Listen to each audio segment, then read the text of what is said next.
Yeah, welcome to the Machine Lies, where we talk about the lies of the machine on the machine that lies. And we're gonna hop over to this Stephen J. James. It's 5 p.m. on the spot, so we gotta hop over here. Blessings.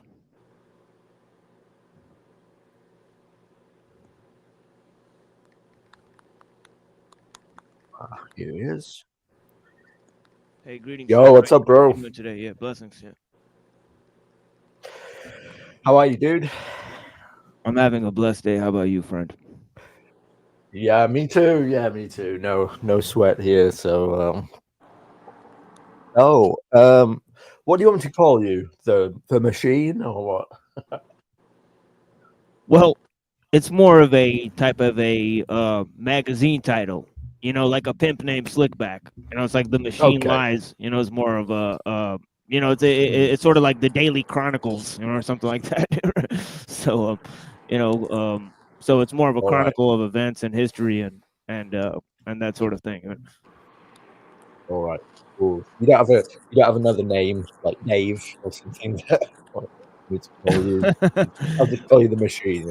Well, my name's Muhammad, the most popular name in the world. Mohammed. So, so Okay.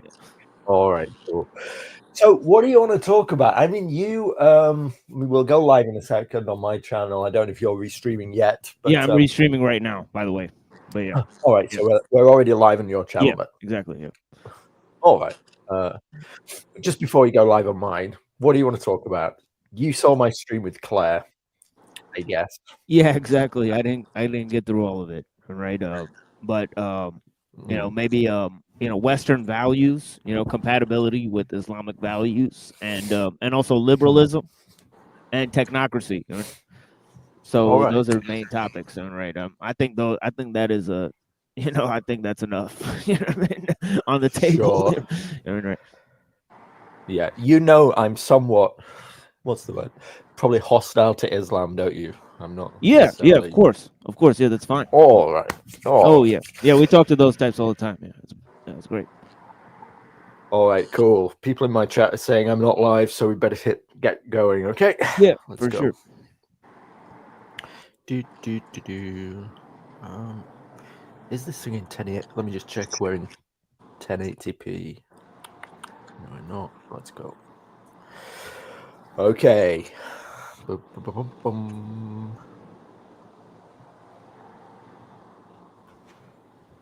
Hey everybody, welcome to 2025. Normal programming has now resumed. SJ James went really well. But there are a few people who I couldn't fit into SJ Jamers, and the Machine Lies is one of those particular characters. So, welcome to the SJJ channel. The Machine Lies, ladies and gentlemen, his channel is in the description. So, I guess it's a bit of a networking thing. Go and subscribe to him, and let's share the love, whether you like him or not. We'll find out in a moment. So, welcome to the channel, dude. How are you? Yeah, I'm having a blessed day. How about you, friend? Yeah, it's good. It's good. So, from my understanding, you're a Muslim living in America, right? Tell me what that's That's like. right. Well, So, it's interesting. We were talking about, Democracy in America by Alexis de Tocqueville. And I think a lot of his, perceptions are true. He was a Frenchman that traveled to America, after the French Revolution, and he wanted to see how the, sort of American project had turned out, hmm, right? And he saw the effects of, individualism and of civic life, and he categorized non-political activities and the sort of ways of social conformity. And he pointed out hmm, a dialectic between freedom and equality, which is quite fascinating. He said that there's a kind of seesaw effect between freedom and equality. You know, um, the more there's an sure. equalization, yeah, yeah, of course. The more there's an equalization and massification of means, and this is especially seen in the cities. As a hub of Right. international trade, and the hub of technological innovation. I mean, they create a monoculture Hmm. and mass production, and right, they create an intellectual elite. that absorb, um, you know, different cultures, Hmm. right? And they form a multiculturalism, right? So Yeah. sort of what develops is you know, especially through the use of a global communication system, you know, develops a sort of cultural conformity. And right, monoculture is, as I say, Hmm. So, so you're saying the cities generate a monoculture? Is that right? Am I following you? oh yeah, yeah, but it's Okay. also the growth of technological society. Right? Hmm. What? Before we get any further, what is your origin story? How are you a Muslim in America? Is your family Muslim? Are you from a long line of Muslims, or are you a convert, No, or no, I'm what? not Are from a you long this? line of Muslims. Actually, I'm Okay. Punjabi, right? So my Okay. ancestors practiced Sikhism, right? So Hmm. I'm well aware of Okay. that, right? So they lived in Punjab, Mm. right? Which is a Yeah. province that's shared both by India and Pakistan. I guess traditionally speaking, or going back before the British invasion, it would have been that Punjab was a semi um, I guess semi independent territory where there was hostile relations between the Sikhs and the Muslims who lived there, right? Hmm. Um, but definitely, they wanted independence from both the government of India and the British government, and and Yeah. some of them didn't want to join up with Pakistan either, right? So there's a Yeah. lot of it's a kind of a mixed bunch of people, right? And yeah, Yeah. Yeah. Sure. And how did you become a Muslim then? Did you convert, no, or no, it's my family. no? Yeah, my So, ancestors converted maybe three all generations right. ago or something like that. All right. But so you're from Muslim parents, born in That's right. America, No, son of son of no, I was born in Pakistan. Yeah, you're born in Pakistan and you're fresh. How long have you been in America then? for a very long time since I was 9 years old. So I'm an American citizen. By this point. Yeah. Okay. So how come you're in America? That's the first question. Well, I guess definitely it would be my grandparents. My grandparents were Hmm. here, right? You know, yeah. So my father came here. Hmm. You know what I mean? To come and live with my dad. To go live with my grandfather. Excuse me. Right. Hmm. So so half of the family was there and half of the family was here. Right. And yeah, yeah. All right. So I came here when I was a kid. Right. Yeah. So All right. So I guess all you've really known is American culture. You sound American. I'm surprised you're telling me you're Punjabi. So when I looked at your streams, um, I mean, you look like a white guy to me. You look like a bit of a hippie white guy. Um, yeah, so Punjabis don't really look like South Indians.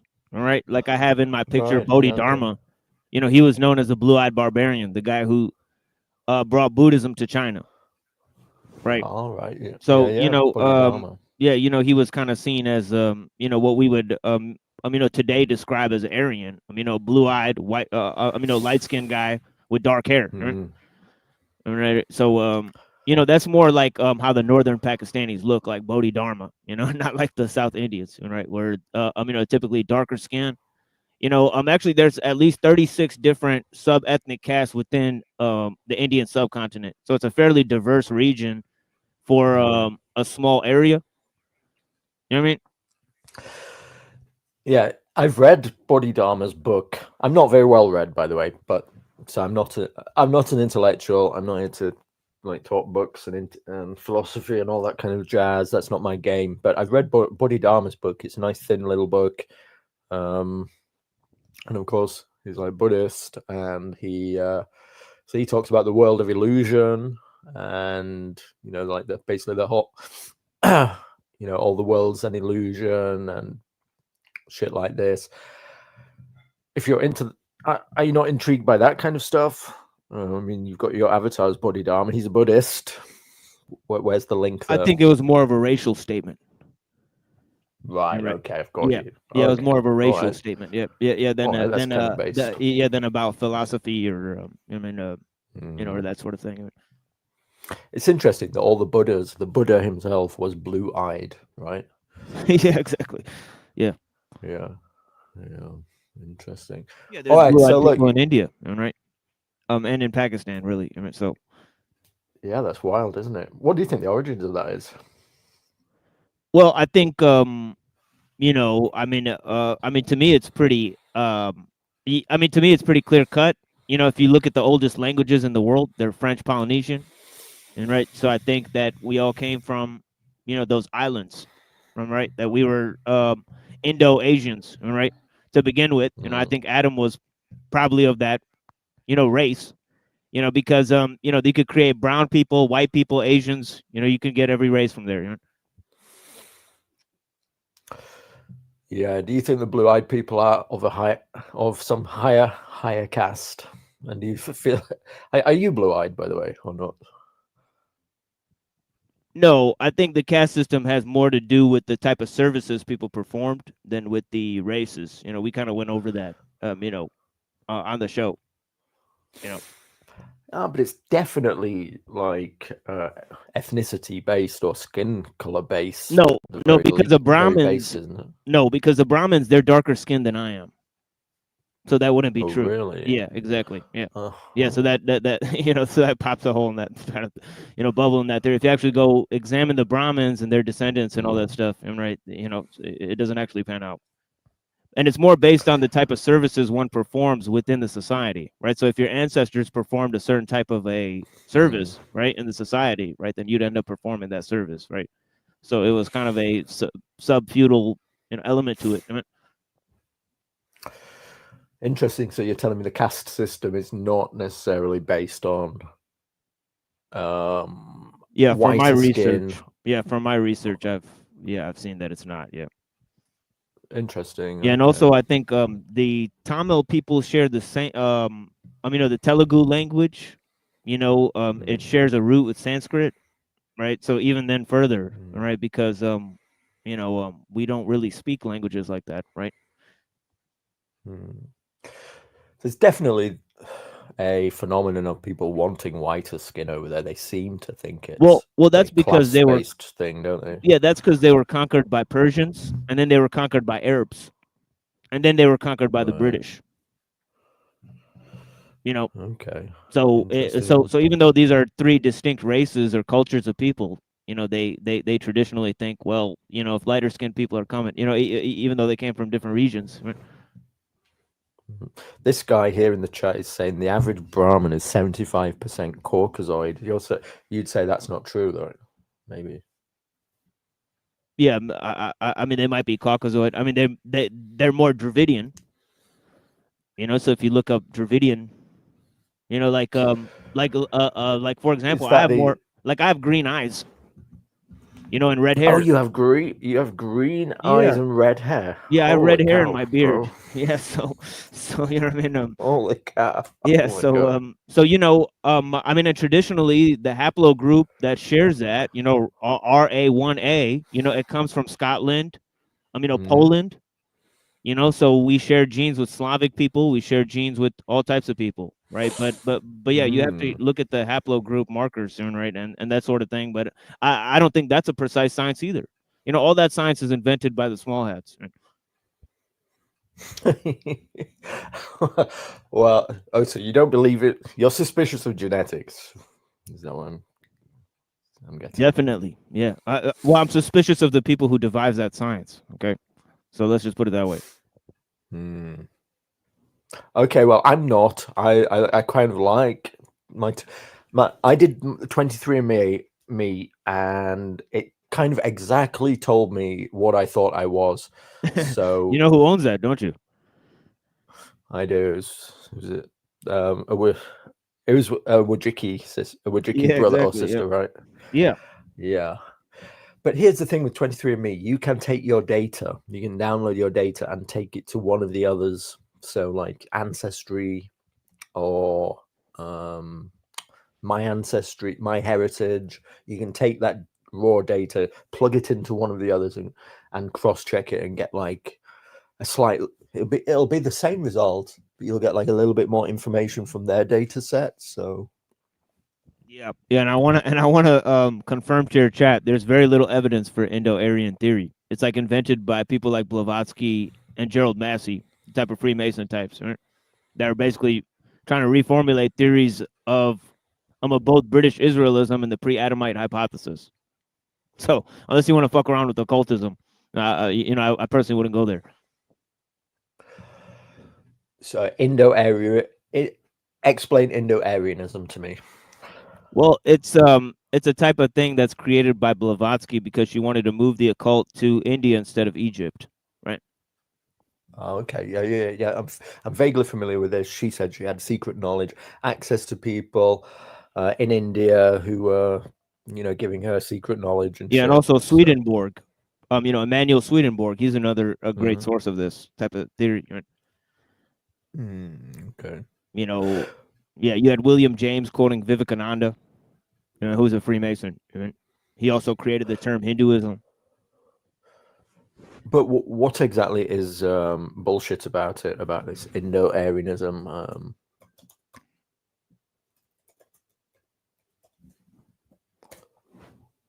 I'm just looking it up. Indo-Aryan peoples. I mean, you believe in the Aryan invasion of India, right? Well, they're Iranians, right? Okay, I guess, I suppose. Yeah, okay. Yeah, of course. Oh, yeah, of course. They were conquered by Persians, yes. But so was Greece. I mean, and Greece is not white people, right? But at some point, so I'm not very familiar with this. From my understanding, the theory goes that like a long time ago, there was a movement over to the the Indian Peninsula, and this was of vaguely. You're going to tell me it's Persians, vaguely Aryan, Caucasoid people moved over and basically established the roots of what is India today, and over time it has I don't know, gone more brown. That's what I'm vaguely familiar with. Is that true or is that false? It's false because there's white people in India and there's brown people in India. So, right, like Punjabis are more European than the brown skinned people. They've been there for a very, very long time. So how does that explain? Well, I guess if these people conquered India or set up there and then gradually were taken over by the natives, then there'd still be small pockets of them hanging around and interbreeding. But over time, the large populace would get more and more mixed and darker and revert back to actually there's proof of the other direction because look at how the Greek gods seem to be copies of the Hindu gods, which are much older, and they even have Sanskrit languages and roots for those. So the reverse seems to be true. Sorry to break it to you guys. Well, I don't know about that. Isn't it accepted that Greece is Yeah, Greeks were not white people. Oh, come on. We see the Greek statues. Greeks were not white people. You know what? You know what Aristotle said about the Europeans? Do you know what Aristotle said about the Europeans? Tell me. He said they're the stupidest and the freest people on earth. The stupidest and the freest people on earth. Yeah. And what do you think that means? Well, he compared them to the Chinese, who he said were the least free but the most intelligent. And he said the Greeks combined the intelligence of the Chinese and the freedom of the Europeans. So he did not consider himself either Eastern or Western. I'm looking at some Greek statues here, and you're not going to tell me that these are not Europeans. I'm looking at Greek statues here. I mean, come on. We have the statues, bro. All right. These are obviously Europeans, right? Look at the hair. These obvious. Look at the hair. What are you gonna? So what are they then? What are You they? got hair like that? You got curly hair like that? No, I don't. Actually. Yeah, you don't. You don't. That looks more like a Jew It's than a white wavy. person. You know who has Greek genes? Ashkenazis. Ashkenazis and Turkish people. Are you an Ashkenazi or a Turkish person? No, I'm not. Yeah. So you're the one who believes in genetics. I mean, I'm just proving you with your own theory. Well, I mean, I don't know either way. I'm just asking questions here. Right, and I'm answering them. Right, but sure. But yeah, you could look up most of the answers of what I'm given. The quote I gave by Aristotle is from the Politics. Definitely Greeks and Romans did not consider themselves Europeans. I mean, that's all throughout history. I mean, right, and he's got the Jew fro. I mean, right, yeah. I mean, if you go to Greece, I mean, they look like Jews. I mean, they look like Ashkenazi Jews. They do not look like, right? They do not look like white people from Europe. Right. So I've been to Athens. I've been to Athens, and I'm studied Greek philosophy. Right, by the way, right. So you're talking to a guy who's done it. Right? Okay. Yeah. No, I accept it. But yeah, I can tell you more about Plato and Aristotle than most white people can. I'm sorry to say. I'm sorry. I had somebody on SJ James who was telling me that in his opinion, okay, he believes this idea that essentially the Torah, or at least the Septuagint, came what was effectively Jews who wanted to outdo the Greeks. I'm probably butchering this, but it's this idea that it was stolen from Greece, or it was Greek, or it was Jews in Greece who wanted to come up with their own narrative. So,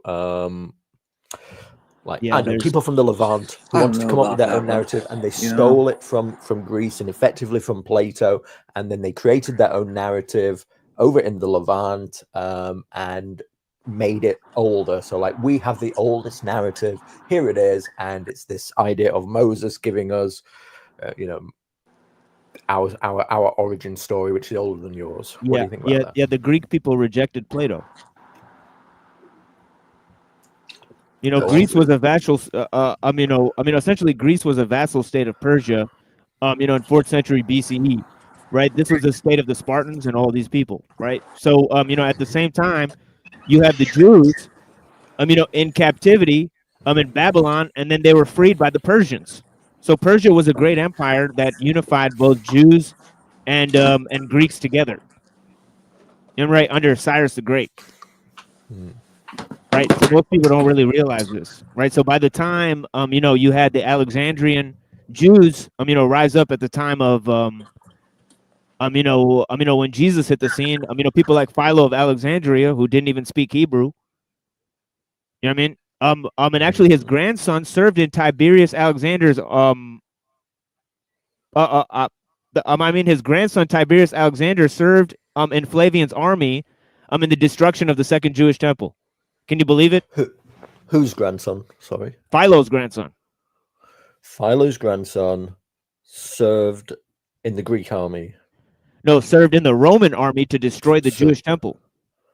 Right, okay. Yeah, and he was one of the top leaders of the army. And right, so the Jews were so Hellenized, is the point I'm trying to make. By the time of the 1st century, the Jews were extremely Hellenized, right? So why did the Romans come and wipe them out then? They didn't wipe them out. It's the Jews who took over Rome by inventing. The Jews took over Rome. The Jews took over the soul of Rome. Well, they destroyed the temple, though, didn't they? I've seen that meme where. Yeah. They destroyed the temple, but who spiritually conquered Rome? It was Christianity. Okay, all right. Whatever was left of Rome spread to Europe along with Christianity, right? And same thing with the Greek philosophy, which, by the way, the Greek people rejected. It was Alexander the Great who championed the Greek philosophy. Basically, they wanted to kill Aristotle, and so Aristotle got a job with Philip of Macedon, and then he conquered Greece, and then they put up a statue of Aristotle there. Right. Hold on. This is lots and lots of threads. I'm not familiar with this. Oh yeah. We could get cooking. Yeah. Right. So I'm familiar with the idea. I've seen the memes where, basically the Jews go a little bit too far, and then the Romans go and they sack Jerusalem. Yeah, you know what Cicero said? Go on. Yeah, Cicero said. Cicero's quote about Jewish power. Tell me. Let's hear it. Yeah, let me try to look this up for you guys. This is gonna be a Cicero essentially he complained that the Jews had too much power in Rome. He said he says in Pro Flaccus 59 BC, what a big crowd it is, he says. This is a direct quote. How they stick together, how influential they are in informal assemblies. So I will speak in a low voice so that only the jurors may hear. For those are not wanting who would incite them against me and against every respectable man. Cicero. Well, we don't doubt that the Jews were causing problems in the area at the time, and that's why the Roman reaction occurred. I mean, I think this is kind of historical fact, isn't it? Everybody accepts that. Yeah, and actually, the Herod family, the mistress, Bernice was a mistress of Flavian. So the Herods, they had relations with the Flavians. Right. What is your grand thesis? Because I'm struggling to piece it all together in my head. What is your explain to me what the Jews were doing in the Middle East at the turn of at the turn of the first century? What is going on? There's a lot of things going on. Right? There's a lot of things going on at the turn of the first century, right? And in terms of what the Jews are doing, but ultimately, what they're doing is they're creating essentially this idea, where through the church, both Athens and Jerusalem would live on in the memory of Europe. You know what I mean? So if you look at the British kings, they talked about the memory of the Greek kings, of the Roman kings, of the Jewish kings. Right? And these three sagas of history, the Jewish kings, the Greek kings, and the Roman kings, became the precursors for the British crown or whatever, right? Okay.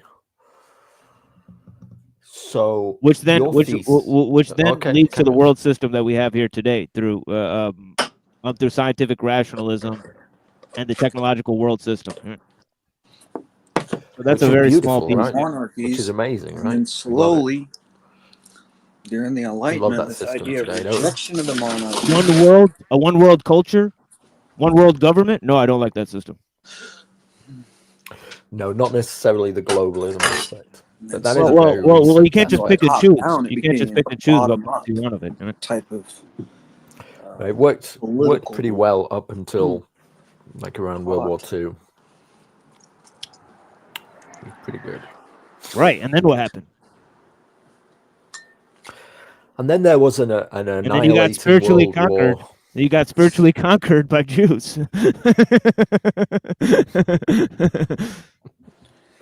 Well, yeah, you created Israel. You got spiritually conquered by Jews, right? No, that's alive right now after World War II, right? Well, let's push that back a little. Same thing that happened in Rome, right? Is a separate. I want to go back and figure out what's going on at the turn of the first century, because I detect that you think that Christianity was the creation of Jews. Do you think it was like a conspiracy, that it's basically the Adam Green? No, sir. We've had Adam Green on our program, and there's significant disagreements with Adam Green's theory. All right, but I think that it's more about the Greek, pre-recorded for the record. The Greek system in the Old Testament, Greek philosophy in the Old Testament being pushed onto European society. I think those are more, the historical changes that are signaling the changes that everybody's saying are being caused by different factors. Some say there's political factors, some say there's religious factors, some say there's economic factors. We point out technological factors in terms of the architectonic. Right? But if we go back to like the turn of the first century, then let's figure this out from the start. You said to me a little while ago you think that basically the Jews took over Rome via Christianity. No. But they established a powerful elite within the centers of Roman power. Right, but I don't think that they took them over. I think that's a mischaracterization. Okay, but I have heard people say to me Christianity was the original spiritually conquered culture. Them. Yeah, spiritually conquered Rome. There's the words I use. So that is quite metaphorical. For the early Christians, their view was that they were because the true Israel of God. Who is it? Claire Cole always tells me this, and like that Judaism was a perversion, and that Christianity was the true teaching of the prophets, and that they were handing down what the prophets actually taught. Wait, I'm sorry. Say that again. Three God. Here, hold on. Give me 1 second. I'm restreaming on my channel, and I'm unseen. Could you just hold on 1 second? Yeah, no problem. Yeah. Oh, can you hear me? Yeah. I'm sorry, brother. Yeah, I can hear you unseen. So just I'm hold on a second. Yeah, just a little bit of cross chatter on my panel there. But yeah, can you repeat your question? I'm sorry about that. Basically, what I'm asking is, I've heard this narrative said that Christianity was the original woke idea. It was the actually original communism, and it spread throughout Rome and eventually took over Rome. It's Plato that's the original woke idea. Plato is baby fascism, right? It's the idea that essentially philosopher kings should run society, right? And this idea was detested by the Greeks, right? Because there was no nationalistic basis for its theory, right? Going with the culture and the religion of the Greek people, right? Instead, he wanted to overthrow the religion and the culture of the Greek people and form a republic, right? Yes. That was a sort of would take in ideas from all sorts of different places. So Rome and especially Cicero modeled himself on this idea, right? But it was totally hijacked, right? And it totally hijacked, the Christian idea. You could see this within you could definitely see this within Plotinus, right? When he's talking about the Gnostics, right? Totally playing fast and loose with Plato, right? So the problem is that what piggybacked on Christianity was Greek philosophy, and that led to the ideas of the scientific Enlightenment. All right, so it's sort of this Trojan horse. Right? Universal values. The idea of universal rights. That came from Greece and was this bastardization, right, of Greek culture. Right, was turned into universal science. All right, by the Europeans. Right. Well, we'll get to that. My opinion on the, on obviously science and like the Enlightenment is that, certainly the Renaissance was a benefit to humanity. I would also argue that the Enlightenment, I know this is controversial, I also think it was a benefit to humanity. It was the natural throwing off of superstition, the favoring of reason. Okay, so I think this is like the natural course of history, and it benefited us immensely to do this. But we've just kind of gone astray. But let me go back to like what's going on in the first century. Do you think do you not believe that Jesus was a historical character? I do believe he was a historical character. Okay. Yeah. Do you think he was a prophet of God? Yes. As a Muslim, okay. Yes. But okay, so I get it. So you believe the Muslim line of thinking, which from my understanding, correct me if I'm wrong, is that Jesus existed, he was a prophet, he was born of a virgin, weirdly, but not the Son of God. Yes. Yeah, so was Adam. And actually in the Gospel of Luke it says Adam is the son of God, right? Right. So and actually, it says in Paul's letters that that Christ is the second Adam, right? So he was not the only being born that way, right? So it's easy for Muslims to understand, right?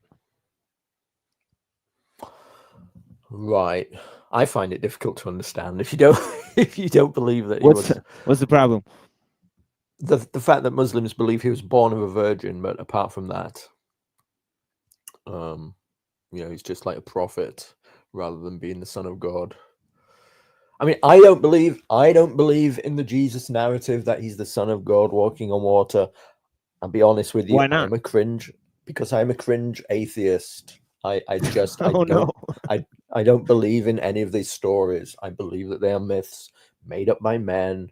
They are political technology used throughout the ages to control society, to give people a reason to believe, a reason to conform, a reason to behave, to put the policeman inside your head so that you behave yourself even when somebody's not looking. This is useful political technology, societal technology.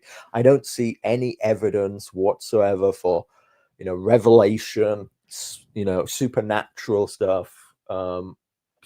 This is my position. I understand to someone like you and many of my own chat, this is cringe. This is, but I don't see any evidence for it. Can you convince me there's some evidence that I'm missing? Well, I take it that you don't support liberalism.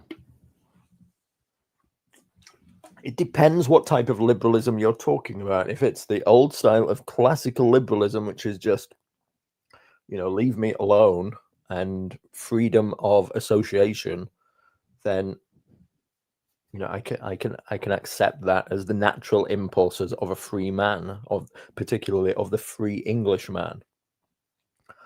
But the problem is that it's not limited to English people. That idea. No. Sure, but what's this to do with believing in God? Well, it's the idea that the concept of universal rights was used to usurp, the traditional modes of life, and they gave birth to hyperliberalism. Right. So the fruits of classical liberalism, right, are feminism, industrial society, multiculturalism, So, in one sense, right, you'd like to go back to 16th century values, right? But there's no going back.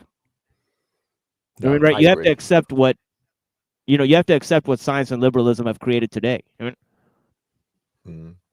We've gone astray, though, very recently. Effectively, the ills of modern society are not through classical liberalism. Let's all leave each other alone. Man is a free... I don't know recently. Well, for 100 years.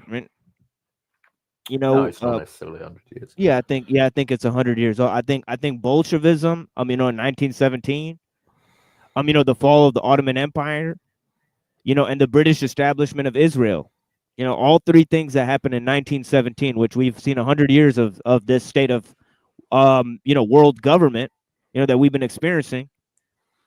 You know what I mean? Where the UN creates, Israel, and you have world communism.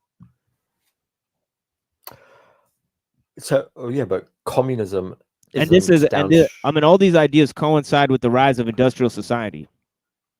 All right, so does feminism. All right, so sure. And worse, even worse, all of these ideas can be traced to the ideas of classical liberalism. Those ideas of John Locke. Those ideas of Immanuel Kant. Right, all of the ideas of modernism are contained within those concepts. Right? Explain to me how communism is a product of liberalism. I can't see the link. Well, Marx saw his theory to be scientific socialism. You don't see the link between scientific rationalism and communism? Okay, when you put it like that. There's certainly a huge link. So you're saying social determinism. Okay. The statism, the rise of the autocratic state. Okay. Right. Yeah. the state as an artificial representative of the common man, the commonwealth. The idea of commonwealth from Hobbes is very essential for Marx's theory. You know, so if you study political philosophy, I mean, it's you know, not even a question. Right? This is really I'll be absolutely honest. I'm not a philosopher, as everybody knows, but so this is really testing my knowledge here. But from my understanding, doesn't Marx say? Like, well, Marx was funded by Rothschild. How about that? Oh my god. Okay. Yeah. What do you think about that? I'm just trying. Hold on. We might get there. I just want to get down to the roots of it. Isn't it true that Marx said, "From each according to his ability, to each according to his needs"? And this contrasts completely with like the concepts of the liberal notions of meritocracy and market-driven ideas. No. On the contrary, you know, if you read works like Das Kapital, they're an attempt to maximize those concepts. Right, he's using concepts developed by John Locke, such as labor, you know, money, all this type of stuff. Right. Right. You know, the banking system, centralization, the centralized industry, right, which is actually a natural effect of large-scale industry. Right, it leads to monopolization. Today we live under corporate socialism. You know, we do not live under capitalist society. Right? It's international corporations functioning as pseudo governmental entities. Okay, so anybody who's under the illusion that they're living under a nation state is just a pawn. I can definitely see the rise of the corporatocracy. Absolutely, if that's what you're saying. But let me get back down to like the rise of classical liberalism, which to me seemed like the ideal state. I find little wrong with it in theory. You know, do you think that this like was not the natural course? I mean, understand the instincts of the European man, you know, of the Englishman towards individual rights, freedom, representation, like England historically. I mean, we even had a civil war over getting representation from our king. You know, the king should listen to us, and you know, we had a civil war and even like executed our king at one point over this feeling of unrepresentation. So like our laws and our tradition and our society evolved over hundreds of years of this natural evolution towards this point of where we ended up with a representative parliament, you know, with a constitutional monarchy. It might not be perfect, but it's the product of evolution of hundreds of years and blood spilt and battles fought, and we ended up in this place through like the natural course, or you know, of blood, sweat, and tears, right?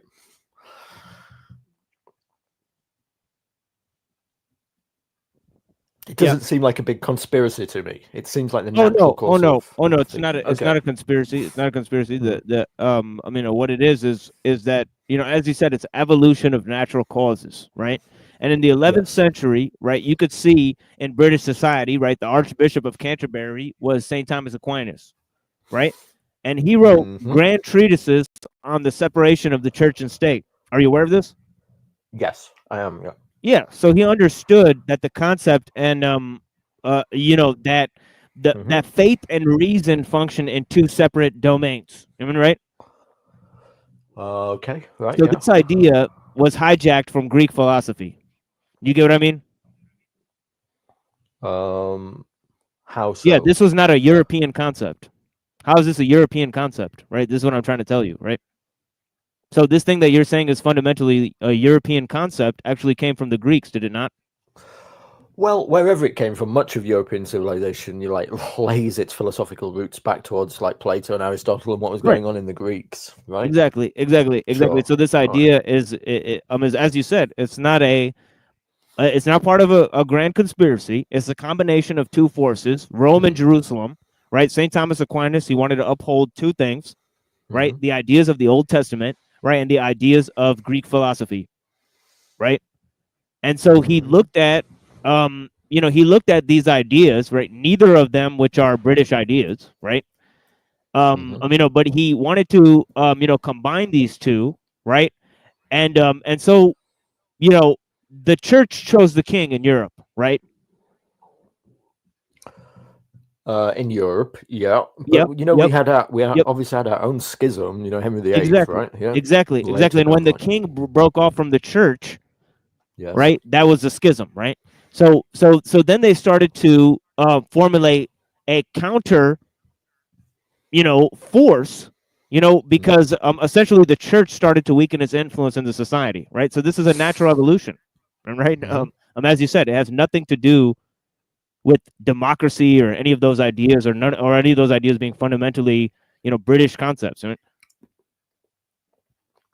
But the problem is that this idea of universal rights a good replacement for the rule of the church? That's the real question that Europeans need to be asking themselves, because look at the state they're in now. Right? Well, the idea of universal rights. What you're talking about? What comes from just basically Christianity? Yeah. Essentially, essentially, as Aquinas had it, there's faith and reason, right? Right. There's Rome and Jerusalem, and right. I kind of switched them around. Jerusalem is obviously the faith part, and the Greek part is obviously the reason part, right? So he combined these two forces. Now, when one of them gets severed from the other, right, then one is going to predominate. The state is going to predominate over the church, right? Sure. And the idea of universal rights is going to overtake the idea of divine rights. All right? Not necessarily, right? Well, this is what happened. It is what it is. Well, it was more of a top-down thing going on from the king in England. Certainly, when we had our schism, Henry VIII says, "Well, if you're not going to give me a divorce, then I'm going to split from the Pope. You can do your own thing." The church had considerably weakened by then. Sure, but my thesis is it's political technology. They're using Christianity as like a political. Yes, definitely. As a social technology, basically. Yeah, I'm sure they believe. I have no reason to believe that they weren't pious. Yeah, but this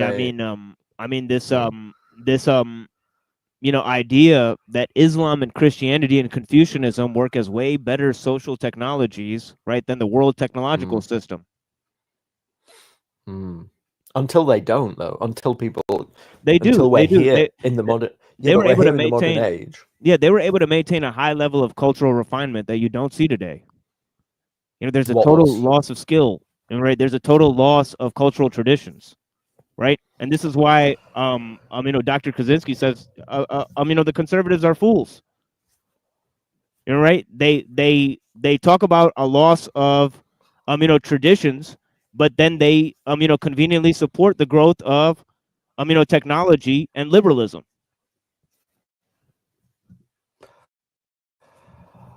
Sure. Okay, this is a different argument now, but yeah, I got lots of them.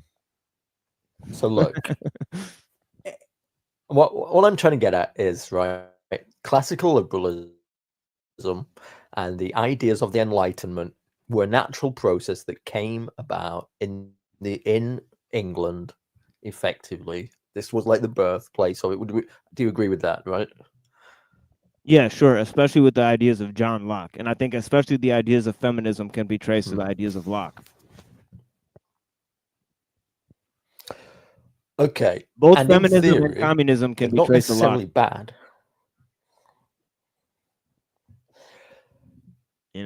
But what would we have done?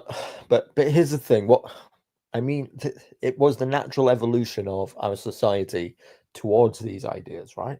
So you're saying that you're socially determined? I don't see what we could have done otherwise. What we could have done otherwise? What would you have expected otherwise to come out of England? Or are you just saying like? We can't take sides with history. It did come out of England.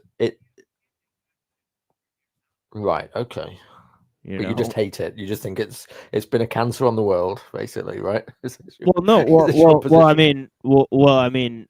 been a cancer on the world? Is the fruits of classical liberalism. right? Which is A, the technocratic state, B, hyperliberalism, you know, and many other ideas. You know, right? But what is the alternative? The alternative is there's many alternatives. You know, like for 1,500 years we lived like in a state of high cultural refinement and low technological capacity. Right? Yeah, that's not we don't surely you don't want that forever for the world of low technological achievement. Well, I mean, are you one of these people who just wants to go back to like the Dark Ages and roam around like with a couple of cows on a field? Well, it's like you said, there's no going back. You know, we're here now. You know, we are. And we have to imagine. We have to imagine the question world in like 1,000 years' time. Yeah, the question you have to ask yourself is the use of technology optional, right? And how much technology do you need to live a good life? These are ethical questions, right? That have existed since the beginning of societies, right? You know, but nobody's asking those two questions, right? Do you think you're a bit of a Luddite? If we were in the Industrial Revolution in England, would you be going around smashing up the spinning wheels and the steam engines? Yeah, sure. Because there were people like that at the time, is saying like that the steam engine was I agree. A product of the devil. I think it is. Yeah. Wow. Okay. So you basically just want to go back. You hark for, I guess, like an agrarian society. Look at the Tower of Babel. You know, what is it talking about? You know, I mean, Christians need to go back to their roots. You know, where did Christian European society come from? And right, actually, Christian and European society had much more cohesiveness before the world technological system. You know, Muslims can be Muslims and Christians can be Christians if they leave each other alone and take out the world communications.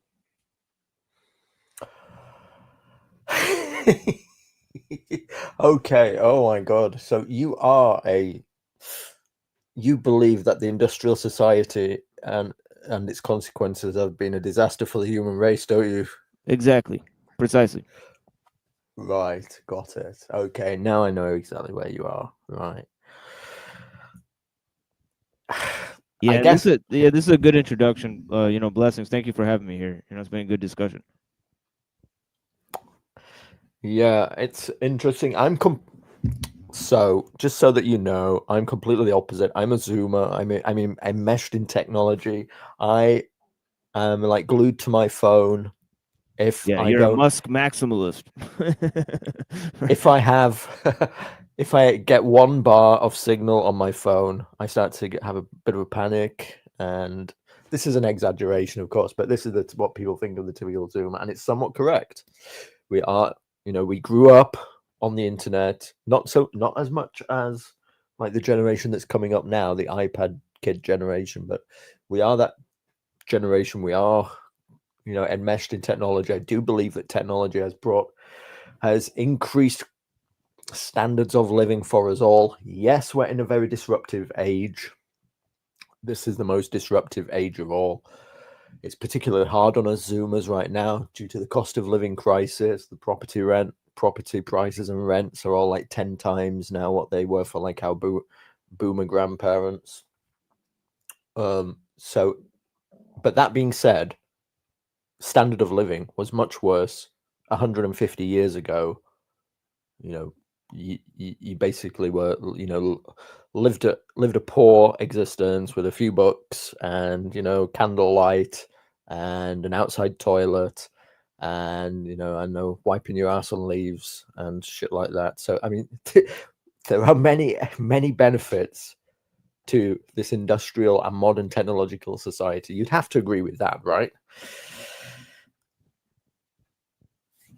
Well, I mean, where we are now is that, we live under the guise of a world system, right? That is not getting, I'm not functioning in terms of, cultural cohesiveness, right? So, although there is a lower, standard of life, there's much more cultural, cohesiveness. So that is the the problem that I'm looking at, that I find of particular relevance, is that the world system, a totally world interconnected system, that creates, international citizens and individuals, that function within a world system, that is, essentially, part of the downfall of what actually created that system, right? Which was, Europeans, combining all of these philosophies and ideas together. You know what I mean? The particular antithesis of what brought that about is actually what's going to be, coming about in the future. So we have to ask ourselves, seriously, that, as the system grows, like right now, where does innovation come from within the system? Well, it's controlled by a rule of experts, and techno elites, essentially working on problems that, are based on reactions, to artificial means. They're compensatory, mechanisms, and the complexification of means, right? The loss of skill, the loss of, what makes people truly human, right? So right now, if the system is interconnected, right, and you can't control the growth within the system, by, putting the brakes on, by, basically controlling the amount of technical, innovation that happens within your society, right? That means that the system is autonomous, right? And that's a shocking, if that's true, then, we need to hit the brakes, because, if the system is too big and it can't be controlled, then we need to hit the brakes. We need to make an ethical choice. Okay, I hear you, and I do encounter this quite a bit on the right wing, where people yearn for another time, or they don't like the acceleration of technology and society, and I get it. We are deracinated people, because modern technology makes us feel more isolated, and certainly like the the anonymizing life of cities makes us feel isolated. And look, modern culture is alienating, absolutely, and technology only allows us to recede more into our own, like modern technology allows us to be alone a lot more than we would in previous times. We'd have to go and seek out other people for companionship. Now we can just sit in our basements and wank all day. You're being more, you're being heard by more people, but what you're saying is being heard less, because everybody's talking at the same time. So the result is that the technology has both, the effect of alienation and over socialization. And once it combines these two factors, it creates a new type of individual. Right? These, the psychological impact of these two factors cannot be underestimated. Right? Yeah. So what I say to these people is, though, that it's inevitable and that we can't stop it. And so you're like, you might want to put the brakes on, but it's like you putting your feet outside of a train car and trying to stop the train car, and all you're going to do is break your legs. What do you think about that? Yeah, or you could not ride on the train and just get out of the way when it moves through the town. Right. This is the fact. Is what Thoreau said is that today, we no longer ride on the railroad, but the railroad rides on us. So the fact is that we create tools, and then obviously the tools we make shape us.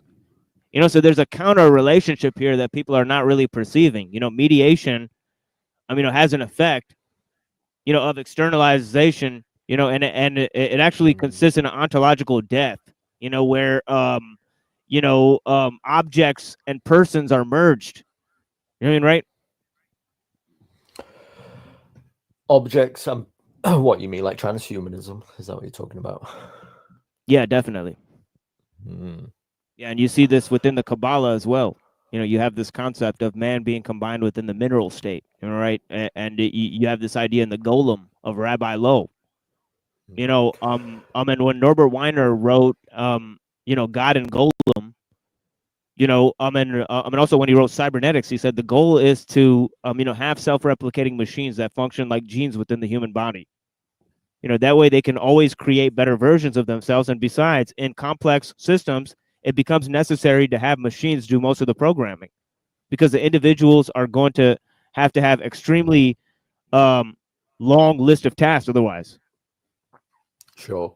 No, I absolutely agree with that. Absolutely. The AI will end up creating AI itself. It will be its own technician and its own creator. Absolutely. Exactly. But look, that's the goal.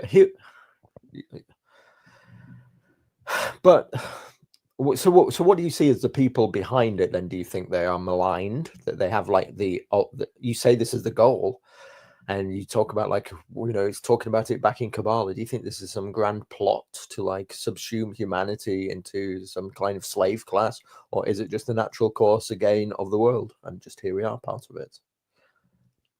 Well, I think it's a little of both, you know, here, because if you look at the ideas, right, that got us into the problem, right, and of course there are those ideas of techno-liberalism, right?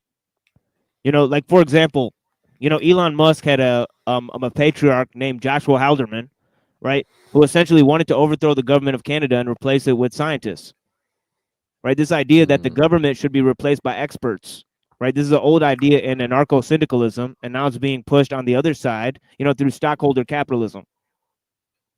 Yeah. You know, so yeah, you know, this idea, you know, is very old, you know, 100 years old, you know, created by people who were very much influential in the UN and all of this type of stuff, right? Especially Bertrand Russell, and right, this idea, a notion of scientific totalitarianism. This is what we're living under now. You know, people just don't want to admit it. So there are definitely people who seek to exploit technologies as they come about for their own ends, whether they just be, you know, capitalists seeking out their profit or whatever, or I guess state actors or corporate actors who wish to do it for power. I agree with you in all this. Again, it's very technology is an extremely disruptive force, but I put it to you again, like, what is the alternative? Because apart from some kind of like massive disaster and the collapse of society back to agrarianism, then this is the progress. This is the boulder of progress that is rolling down the hill. And if you attempt to get in the way of it, you're only going to be crushed by it in a weird way. It's like, what I think of this is people who get most affected by it are those who like allow themselves to be too affected by it, to be crushed by it in a weird way. You can just, like, I mean, you know, like Ride of the Tiger.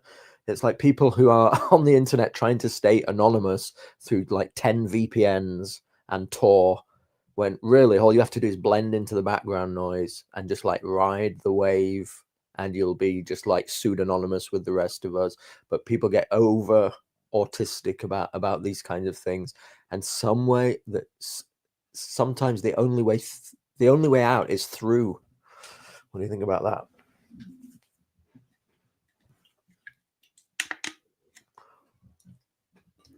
Well, I think there's only very few options. You know, I think either the system will continue, you know, to grow, you know, as it's doing now, which means that, you know, it will reduce most humans to cogs in the machine. You know, it will combine both man and machine, and right, and it'll create a world system. You know, and then it'll go on from there. You know, if it doesn't, right, which is actually a science fiction. You know, if you really examine that, you know, view, it's sort of science fictional, fantastical, right? That the system will just proceed forever, and then we'll conquer another planet and terraform that. You know, actually, the reality is that most societies last 300 to 500 years, large states, right, and we're about that 500-year mark, and right, you know, within you know, American society, and right, and the fact is that you know, this rise of a global system, you know, it can't really last forever. You know, so I think it's sensible to predict that since the system will probably, collapse, at some point, because systems don't go on forever. It's stupid to think that somebody's going to be managing, nuclear power plants, where you have to keep pouring water over the radiator and you can't shut it off for 1,000 years. That we're going to pass that knowledge on for another 1,000 years. It's senseless to think that, right? So the fact of the matter is that, we'll probably have a few hundred years to clean up the mess we've made. And right, so then our choices will be either to collapse with the system. And I know you don't like collapse, bros, but we don't. Yeah. And I'm not one of them. I could defend myself, but the fact is that societies come to an end. Civilizations come to an end, and this world system where the more everybody puts all of their eggs in one basket, the more they're going to feel the pressure when it does collapse. Right? So the fact is that we are in a rare situation where we could create a worldwide movement, where people can simply not participate within the economic and technological basis for the present civilization. Right, we're in a unique state that we can preserve our political systems and our cultural systems, and our religious systems, at this moment. But if the system grows out of control, there'd be no way to do that. And people think like Francis Bacon and Joshua Haldeman, that philosopher scientists are going to take over the government next, and procure an even better system than this one. Then people are going to be trapped. Right, I think that is going to be, that's going to lead to the destruction of our cultural and religious identities. Well, look, you make a good case. So I have come across this worldview, more than once. You make a slightly different case for it, especially with the suspicions of the technology. But I definitely have encountered people who really, everybody's concerned about their own culture and religion vanishing. I accept that. In many ways, these are on you to preserve for yourself. What was I going to say? You mentioned collapse bros. For people who don't know what this is, I see lots of people out there on the right wing, especially, saying society is about to collapse and therefore they're going to do nothing. They're basically waiting for it. They're prepping for the power to go out and everybody to start killing each other, basically. And this is where they believe that society is going. But the problem is this hasn't happened. Alex Jones has been telling us this is going to happen since 1999. And he's telling us that the dollar is always going to collapse. And if you buy into this kind of doomerism, then you do step outside of like the markets and you do end up poorer for it. Because like if you'd have been investing your money into the market since when Alex Jones were telling you the society is going to collapse, even through like the 2008 financial crisis, you'd massively be in profit versus keeping your money under the floorboards and being a collapse bro. So I often wonder if this is like a psyop within a psyop to get well-meaning, like-minded people like you and I, and people who have woken up and they see that the system is, against us in many different ways. If it's like a psyop to keep us out of becoming, it's a psyop. It's a psyop so that you will not be able to attack the system directly. It's a way to draw people out into small communities and limited hangouts so that they won't, so that they'll lose their, I guess, political efficacy. Right. So I totally think that, it's a way to disenfranchise people. It's a psyop, that's run by the Mossad. Definitely on Alex Jones, right? But the whole idea is going on. Furthermore, you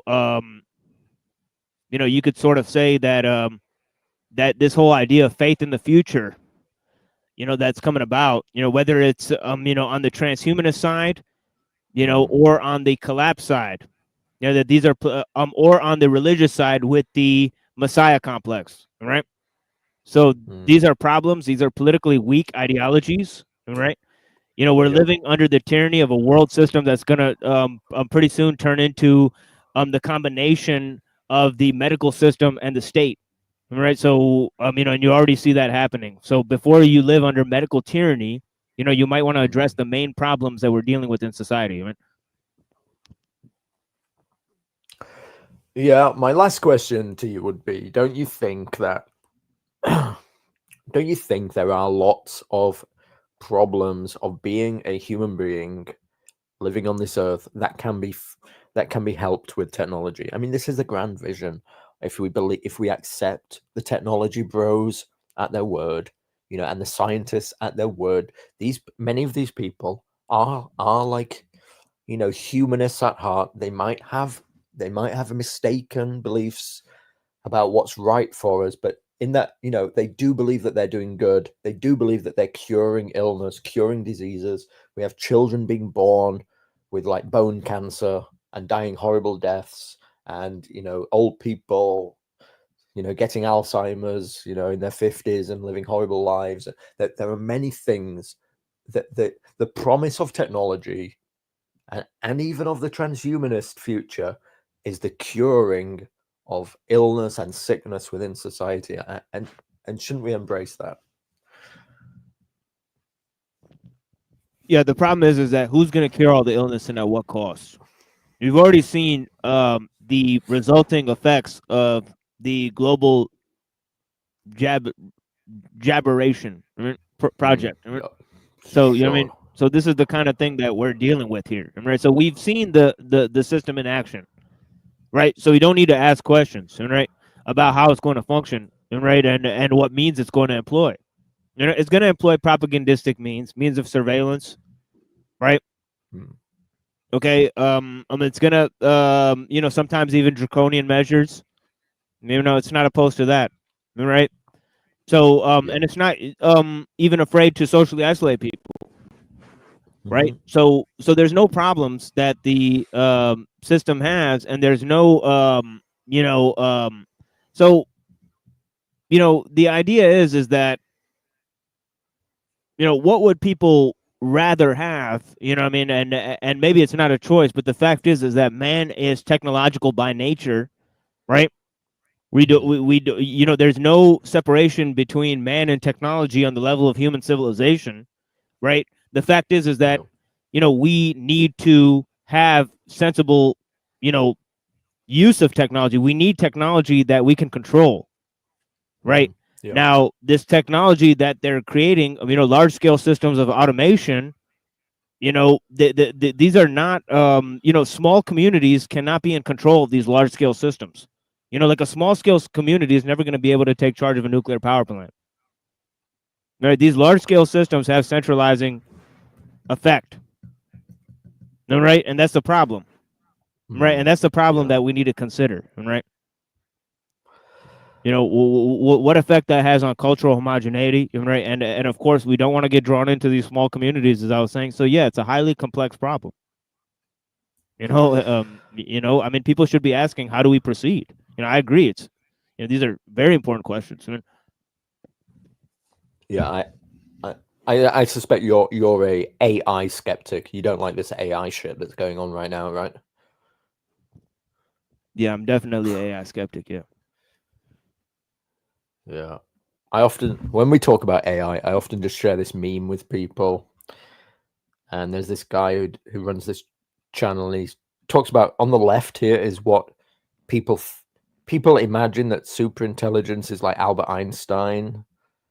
And we can see, but then it shows like what actual super intelligence is this thing that we cannot even imagine that we're attempting to build right now. Nobody really knows what the heck is going on. So I'm definitely growing in my AI skepticism.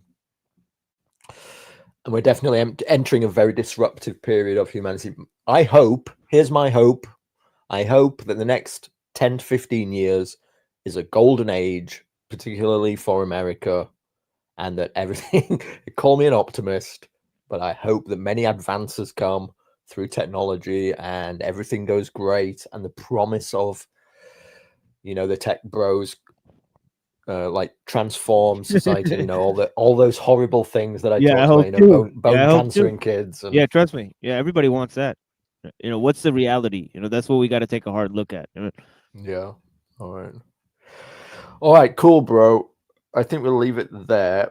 What I want to do is show everybody your channel, which is here. Yeah. Thank you so much. It's linked in the description. He's restreaming this right now, and I think they're going to have like, what do? You get guests on your channel, and you'll shoot the shit. Yeah, sure. We'll drop the link here, right, or we'll play music until it ends, you know, or something like that. But yeah, you know, that's generally the program here. You know? I've seen you do these enormously long live streams with guest panels. Oh yeah. Let's jump in and just take a look here. You know, I've seen Duvid on your show. Duvid's been on my channel. Yeah, it gets heated quite a few times. Yeah, I got heated with Duvid. That's how it goes.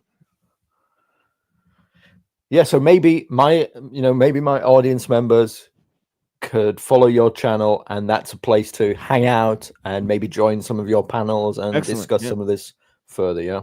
Yeah, of course. Yeah, you guys are welcome. Yeah. All right, bro. Thanks for coming on the show. I appreciate it. Yeah, blessings, Stephen James, man. All right, maybe I'll turn up on your show on the panel one day. Oh, I'd love that. Yeah, yeah, I'd love All that. Right, excellent. All right, everybody, that's been it. Yeah. All right, cool. All right, everybody, please give the stream a thumbs up or a thumbs down, whatever. I don't care. One or the other is good. And I will see you in the next stream. Goodbye, everybody.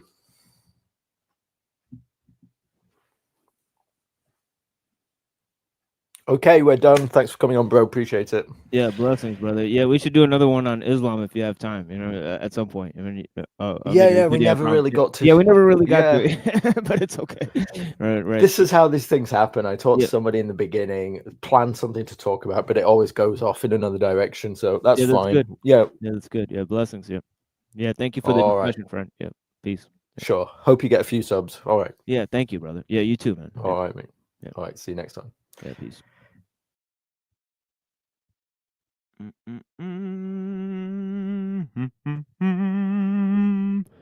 It's the machine lies. It's the machine lies. Look into my eyes. I see the rise. What the fuck is this? Anyways, I'm gonna drop the link here, and you guys could definitely come up and discuss anything you want with me. You know, we're doing a regular show here. Blessings, right? I mean, so let me get up on this. You know,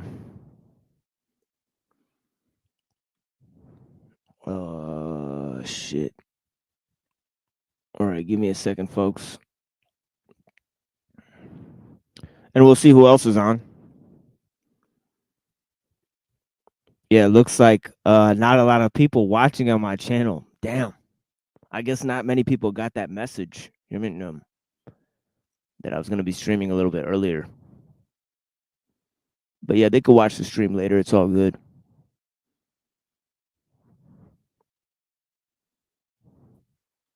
Yeah, I don't know if Neuro's there, but it is what it is. But yeah, we hit up that link, you know what I'm saying? So you know what I mean? You guys definitely, come through with the link. That guy stressed me out. Ruh-roh. Yeah. Oh. He stressed you out. I think you did good. I didn't know you could hear me. No, this guy said that. Giving some it's all good. Yeah, it's my bad. Eclectic. Yeah, I wasn't gonna tell you, but then at one point, I couldn't hear the question, so I was like, hold on. But yeah. No, I'm glad you did. Yeah, it just would have been dumb, like you just hearing everything I say. Yeah, but we'll end this show. You know what I mean? At some point when Neurojack comes back, and then we'll start another stream. You know what I mean? But right now it's an open panel that we're doing. You know what I mean? If anybody wants to come and talk about the issues that we covered on Stephen J. James, anything that you guys want to talk about, feel free to go ahead and click the link and talk about it. Right? Unfortunately, I wasn't able to catch it. So, right until the last couple of questions. I kind of caught it. Okay, I got a question, right? So, when you were talking about the Jews like kind of taking over in spirit through Christianity, the Greeks. Could you go a little bit more into that, maybe? Like what you meant by that?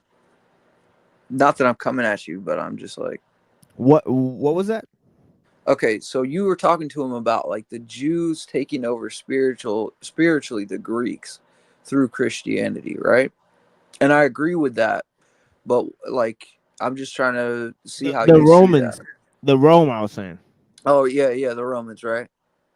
Which is true. I mean, it did happen that way. Because what I was saying is that it's the early Christians seeing themselves as Israel, you know. And I thought that was a good point to make because it was, as far as they were concerned, they were the true Jews, you know? Yeah, I mean, historically, Muslims and Christians have to admit that we preserve the Jews, right? Did Muhammad think that he thought that everybody was Muslims, right? Like all the prophets were Muslims. So it's Right. essentially the same kind of thought. Yeah. Okay. Yeah. Yeah, and it's not only Jews that we preserved. We preserved all sorts of stuff. We preserved Greek philosophy. We preserved Indian theology. Am I right? Hinduism. Am I right? You know what's interesting? A lot of people don't know this, but so Mount Sinai, right? You know, Saint Anne's Skeet on Mount Sinai. So the Muslims took over Saint Anne's Skeet on Mount Sinai. Well, when they did that, they preserved everything that was in there, and if I'm not mistaken, the full canon was there of the Bible, right? So if they didn't preserve that, we wouldn't have the canon we have today. Did you know that? Yeah, that's true. Yeah. Yeah. So Christians, like, there's a lot of Christians that respect the Muslims for how they treated the artifacts when they took something over. You know what I mean? Like, Yeah, because of course we have issues, but because as far as they're concerned, it's impossible that those artifacts don't contain sayings of Jesus. You're right. It would be the impossible. Earliest icon comes from there, like what we think Christ looks like, you know? Yeah. Hold on, let me pin this link. And also go pin it on my channel. Oh, it looks like I can't pin a link here. Okay, let me go to my channel and pin the link. So I can have the link pinned because that's not a good idea. I just told everybody I dropped the link and whoops. Wouldn't Neuro have to do it on his channel? Yeah, Neuro, come over here and pin the link if you have time. And I'm also gonna need him to end this stream and start a new one. Although that's not totally necessary because I could just go into my YouTube live and end the stream from there, and then continue over here. But he's with fam. I'm assuming.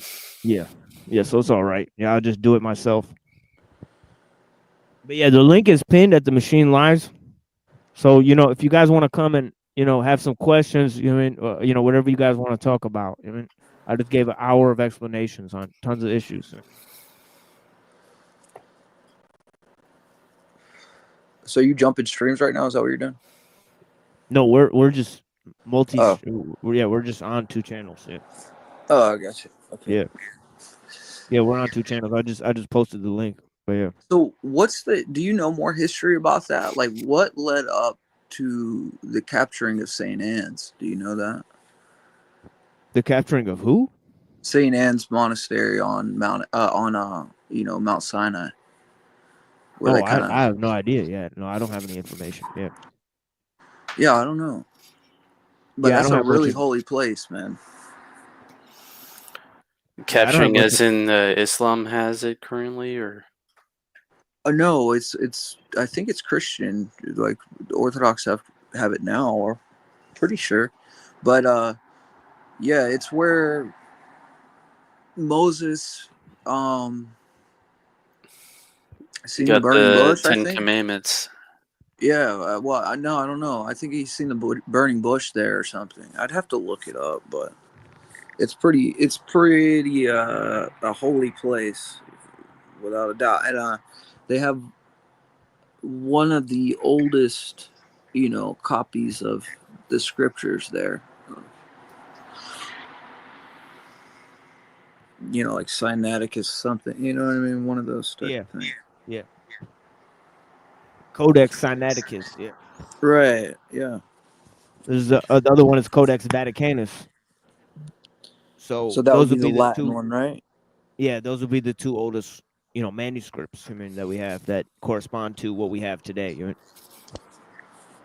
And these correspond with, tons of manuscripts. Right?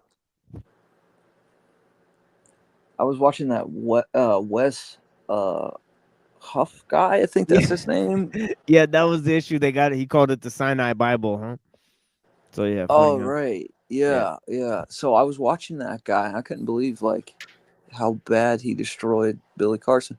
But that was pretty interesting, like how he went into like the different methodologies of how we can confirm something's true from, papyrus or something, And he said that something that Billy had taken from was actually a falsification where somebody had taken papyrus and written like a digital copy from like a PDF file onto the, papyrus, and that's how they found it was false,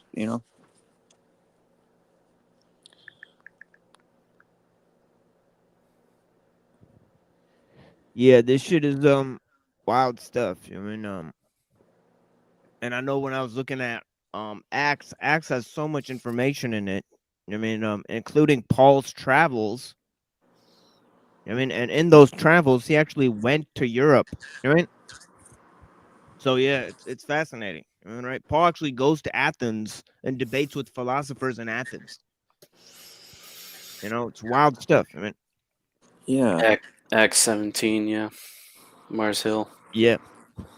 And actually, Tarsus was second to Athens in terms of Hellenistic education. Yeah. So Tarsus was a huge, right? Like there's a lot of proof, I think, with Paul's writings that he was a master rhetorician. I believe that Paul was a master rhetorician, like one of the most brilliant writers in history. Right? I think he was like smarter than like I think he was like smart as Plato or some shit. Right? This guy was fucking genius. There's no way he's chomping up that level of argumentation and using dialectical reason in such a tight form. Right? And he hasn't mastered, Hellenistic education. Right? I mean, to me, it's plain to see. Right? Yeah, and I'm looking at a word right here. For some reason, you're cutting out. You started roboting. You started roboting. You got to say that again. Mossad doesn't want you to say the word. Dialegemoi, something like this. It's Dialegomai, right? And it says, does not mean engaging in a rational debate, for the proclamation of the gospel is not about winning intellectual arguments. Rather, this term indicates speaking or conversing about truths, ideas, or things that have been witnessed. Note how this term is used in 29. I'm talking about Acts 17 here. You know what I mean? So it says the English word dialogue comes from the same root. I'm reading footnotes from that time period, like about this book. It says the largest and most important city in Macedonia, Thessaloniki, was cosmopolitan, possessing an excellent harbor and superior commerce with the flows of goods, communication, and people to and from the city word of what was happening there spread quickly, and the church there became highly influential. So that's interesting. So Thessaloniki or Nika is Thessalonica. Yeah, there you go. It, a lot of this stuff spread out from there and quickly. I want to say that word is like maybe like might refer to dialogue, but that's just my guess. You must remember also. Yeah, it is. It says that. It says that the English word dialogue comes from the same. Okay, yeah. Yeah, Paul was originally, I can't remember, a Pharisee or a Sadducee. I can't remember which one. He was a Pharisee. But yeah, he was a very smart Pharisee. He knew the scriptures already. He knew them well. He understood them all. He was like he followed the law, and he was really, but he counted that all as dung, because anyway, the Holy Spirit also helped Paul with his, so it was inspired. So he was smart, yeah, but also inspired. This is interesting. It says the resurrection of the dead is the point at which Gentile philosophers react negatively, while the other aspects of Paul's speech go unchallenged. This rejection is due to the Platonic view that the body was a prison for the soul and unworthy of salvation. They did. They said what they called him a babbler, if I remember right. That's pretty crazy. Allegedly. Yeah, it's of course there's like mixed reactions. You know, some people flat out rejected him. Other people would say we like to hear more. Right. It said when they heard of the resurrection of the dead, some mocked, while others said, "We will hear you again on this matter." Yeah. Yeah. Dionysius the Areopagite is mentioned right after that. By the way, he went among the Greeks, and he was able to keep up with their philosophy and say, well, they had a statue to the unknown God, and he said, well, let me tell you about the unknown God. And he told them who Jesus was, and a lot of them believed. But, you know, Rome was Hellenistic. It was kind of, they loved the Greek stuff during that, I think. And dirty Greeks. The Greek language is one of the best languages to talk about these type of things, because it's hard to misunderstand. It's one of the best languages, I think, and that's why maybe Jesus came during that time, because he knew the Greek language was the Koine Greek, common Greek, was hard to misunderstand. It was like a military language, which was meant for the Roman soldiers, and it was meant to be so you could not misunderstand a command. So, I heard you guys call me back, and I had a little bit of show prep, but I want to make sure I know what you guys are gonna do you guys are gonna switch to a different stream in a little bit. Well, we're live on the Machine Lives, Neurojack. Yeah, I know. Yeah. I know you restream from there, but yeah. But I thought you had a different plan, which is fine. In about an hour and a half, I'll be busy again. So, well, I just have a sort of well, I mean, I could just go end the stream on my end after about 8 o'clock or so. I mean, so okay, cool. Yeah, whenever you have to leave is fine, right? Yeah, we're just and then you guys can always let my streams just run until everybody leaves or whatever. So yeah, and then if you start streaming, I'll restream. I'll restream back here too, so it's fine. I caught most of your interview, but I had a couple phone calls, so I missed the end of it. But that guy seemed like his mind was blown from what I heard. So Yeah, there's definitely. It's hard to disagree with some of the facts, but I definitely get where he's coming from. His sort of desire to want to find good arguments against those positions. I mean, them pesky facts. I mean, yeah. I would like to find good arguments against those positions. I just haven't found any, to be honest. Right. Sad trombone.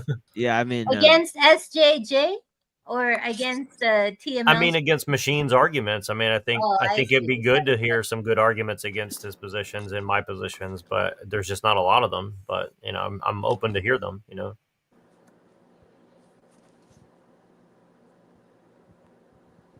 Yeah, that was almost zero preparation. Atheist, right? He is an atheist, right? Yeah, he's an atheist. Yeah. Right. Okay. So this may seem a little unrelated, but I found this today, and I thought this one might be a little interesting to you guys. So, Aaron is back, everyone, and I woke up this morning and I chose violence. I chose the most violent thing I could possibly do on this channel, which is something that some people might consider political. My pearls, Aaron, are you about to break your no politics rule? No, but it's pretty darn close. You see, guys, I put up some Rachel Maddow content yesterday. You guys wouldn't have seen it because it was a YouTube short. Those don't get a ton of views on this channel. And I figured fair play, Rachel Maddow yesterday, Donald Trump today. Guys, a quick comment on my no politics rule. I only have a no politics rule on this channel because I don't want to upset the audience.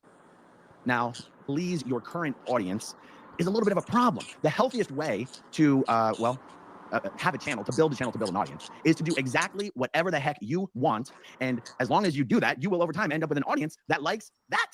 And then you can just keep doing what you hear for politics. So I'm never going to pivot into just doing politics. Almost all Scientologists are MAGA. It's not my fault. I didn't do it. All the Republicans or the MAGA Republicans will go, we're not with them. I go, I didn't say you were. They're with you. If you want to do something about that, do something about that. Do it. The glove does not fit. You must acquit. So the thing is, even Mike Rinder did a blog post about this, about the Donald Trump Scientology connection here. And I read the comment section of that blog post with butterflies in my stomach, just thinking about what would happen if I tried to do that video. Do a video about that blog post on this channel. And so I didn't. So anyway, the thing is, guys, there is something to cover here. So now that I've covered my behind about as much as I could possibly cover it. Oh, I realized I do actually have to throw in my earpiece. I am going to share a little bit of audio. So let me get to the point here. And let me make sure my microphone didn't just reselect. Okay, it seems like I'm good. The world's wealthiest Scientologist, who's donated over $350 million to Scientology, has also donated over $5 million to Trump's personal campaign. Whether it was the election campaign or the inaugural fund, I don't know. Was it a PAC? I don't know. But all I know is that you had Donald Trump personally thanking on stage by name the world's richest Scientologist, Trish Duggan. Now, Trish's husband, Bob Duggan, is probably more accurately the world's richest Scientologist, but they're now divorced. And although Bob Duggan still claims to be a Scientologist, he doesn't show up to the Scientology events. He's not the one getting the awards for increasing donation statuses. Trish Duggan is the one up there getting all the awards with her and her children. You think that Bob Duggan would be up there, but he's not. It's to the big in the arts scene and everything like that. Between Grant Cardone, the biggest Scientologist, fake billionaire con man, Grant Cardone. Between Grant Cardone sucking up to Trump in every possible way and Trish Duggan being one of his biggest financial donors, I'll tell you, there's a lot of people in the former Scientology world who are very, very, very uncomfortable with the idea that Scientology money could very well be protecting Scientology from any government prosecution for its many, many crimes. Okay, let me just show you the 20-second clip that most of this video is based on. Check this out. Trish Duggan is here, who is just a fantastic word. Trish, she's one of my great friends. Thank you very much. Has she helped? Trish has helped us so at a level that very few people can even dream of. So I want to thank you very much. Trish Duggan, please. Thanks. Where's Trish? Thank you, Trish. Yes, Trish is such a good friend to Trump. He almost pronounced her name correctly. The Scientologists who I'm familiar with on Instagram, I don't know. That's a sad trombone. Okay, there's here is, let me show you. I'm gonna show you a couple things. Actually, this is from over 4 years ago. Here's an article, because it's not like Trish Duggan just got into this game in this election cycle. Here's a blog post on the Underground Bunker blog from 4 years ago. Now that Scientology mega donor Trish Duggan is famous, will the ditched kid story blow up? Okay, I think this refers to the fact that Trish Duggan was starting to make headlines for her connections to Trump, and the Duggans have a bit of a scandalous story in their background about all of their adopted kids and how they sort of ditched them in. Let's see, is there anything? So yeah, that's Trish on stage with many of her kids getting an award for donating boatloads of money to David Miscavige and his war chest. Oh, the irony is that Bob Duggan made his money in the world of big pharma. How about that? There's no organization that is anti-pharma more than Scientology. Wait, hold on a second. Scientologist just happened to make his. Let's pause this for a second. Yeah, this guy says, why use the tech then? Well, this is the idea that I was saying, that if you simply choose to develop a parallel system and right to the system that exists, then you'll just be overtaken. There's no there's not that many examples of a low-tech society living next to a high-tech society. So the fact is that we're gonna have to create a world movement, right? If we're going to have to try to function, in a world where we could sort of have a attack against the world system, because technology functions as a world system right now, right? So it's not about using tech, right? It's about using technology that's complicit in the world system, right? And essentially waking people up to the massification of means within the international system. And right, so the whole thing is that you don't want to cede more power to the system by giving up, technological power. Instead, all of the existing technological power should be used against the technological system that's creating the problems. Right? Anyways, I got a question. Anna was asking if he was an atheist. Are you talking about the guy on the screen, or was she talking about Nero? No, she was talking about the guy who I was talking to before any of this happened. Yeah, the interview that he just did. Yeah, I did a little interview on another channel. I'm Rocky, sir. So that was a totally different thing. Yeah, because he was trying to figure out why machine would be against technology, essentially, but he's coming from an atheist point of view. Oh, okay. And I think that's what's interesting about that point is that people just kind of passe take a pro-technology stance, we all do to some degree, but I'm just saying that it's like... Yeah, he actually said many times, what can we do about it? So... Oh, yeah, exactly. and again, we could do a lot about it. There's different ways... like running a Linux operating system itself is a big deal instead of a Windows or a Mac. We need Hank. Yeah, I don't think all tech is bad. I think why Hank is against Linux? The intent. He's familiar with that stuff. Well, so am I. Oh, I didn't know that. But I'm not a hacker or nothing. But I just, I still had the old white computer that has a non-flat screen. So there's a lot you can do with that alone. I don't know how much advancement is necessary. I'm actually using Morse code to tap into the internet right now. If you guys didn't know that.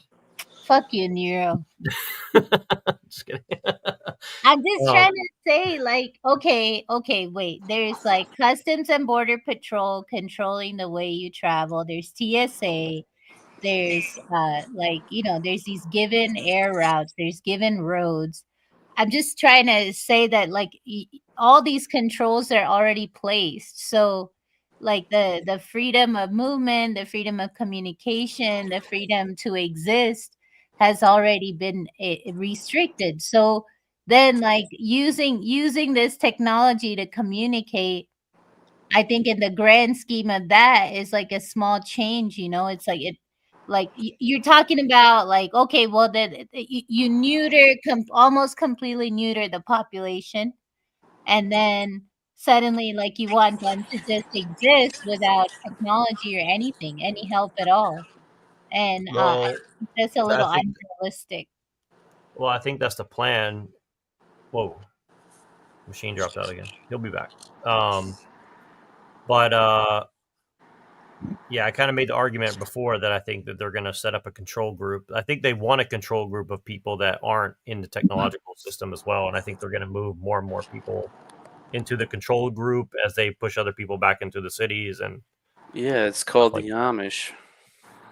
Yeah, but my point is just because you start seeing something that looks organic of people going back into the woods, at least in the United States anyway. Yeah, I'm just saying that you will see some movement back towards that, and I think that the system is going to push that, but I think they're still going to keep pushing in the other direction as well. So You're going to see like there's surveillance though. There's surveillance in rural areas today that weren't there 5 years ago, and I know because I visit.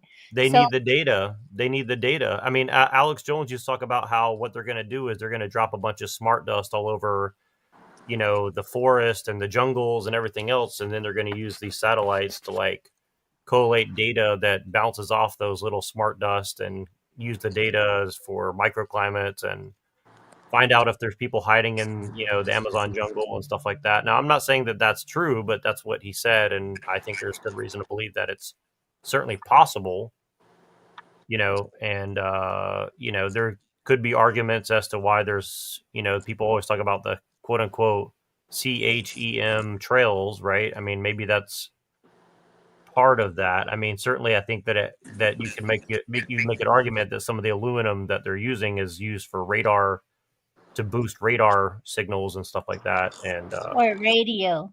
And radio signals as well. And but there is like, you know, this conundrum of they have to live where we live. I mean, they might not live in like the inner cities, you know, but well, I think there's a very serious, so like I think that's the thing is like as crazy as these people are, I think they've also like they're kind of riding the lightning, right? Like I think they're kind of like it. They're kind of like, well, we can't really stop it. We don't really want to stop it either.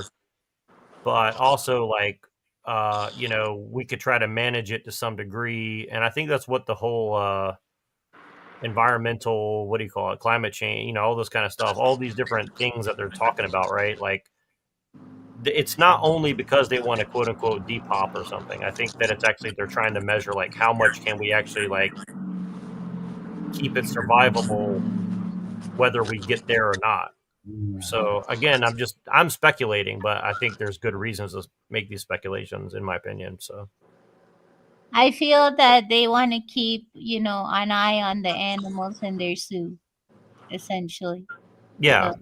And also I think they genuinely do want to stop, you know, extinction of certain animals and ecosystems and stuff like that. Now, I think the thing is like it's not for the reasons that most people think, right? It's not because they just love the birds and the stuff. I think they're doing it out of, you know, if you love them, don't bombard them with radio frequency, you know, leave them alone. But right, it's like more and more antenna, internet, cell phone. The smaller the earth becomes, you know, in a figurative sense. Because we're not allowed to be on a certain boundary too. That's also a fact. Like you can't go everywhere. Even in your own state, you can't go everywhere. I mean, how much place can you go that there's no road? And then how much land that's like Bureau of Land Management or whatever is managed, like it has a fence around it. You know what I'm saying? Like your public land, and my public land, but we can't access it.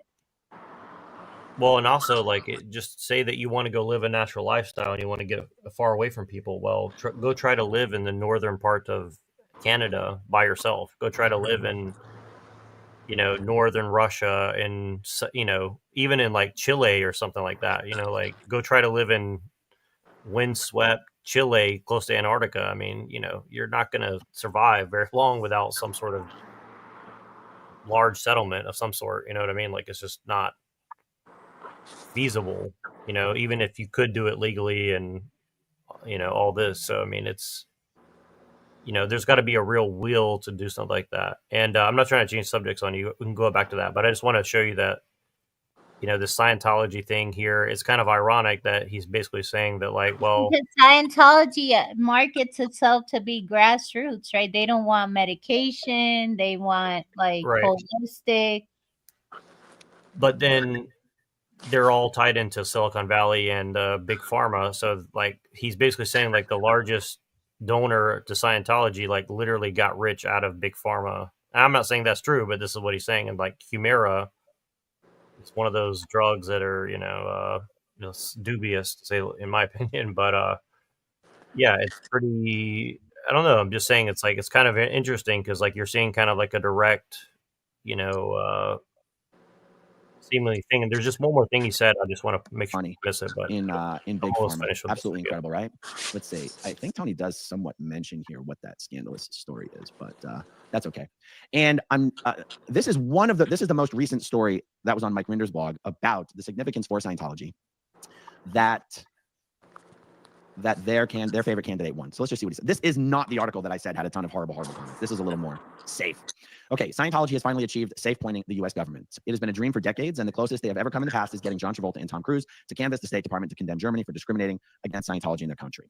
With the election of Donald Trump, 2 high-profile Scientologists, Grant Cardone and Trish Duggan, now have direct access to the President of the United States, and he will dictate any actions of the Department of Justice. His Attorney General will be a lackey, no matter who it is. If he tells them to jump, they will jump, or be replaced with someone who will jump. Those who have shown loyalty to Trump are not forgotten or ignored. Miscavige is no doubt dancing, literally a friend to the Scientologists. Many of her justice. Ugh. Well, turns out that Donald Trump Attorney General is Pam Bondi, someone who is actually and literally a friend to the Scientologists. Many of her fundraisers here in the Clearwater area were done by all Scientologists in the private homes of Scientologists. She even held an event or spoke at an event in Scientology's Fort Harrison Hotel auditorium to a crowd of only Scientologists. I know one way people will minimize the relevance of the Scientology connection is that all politicians do this everywhere to all groups. It's a normal thing.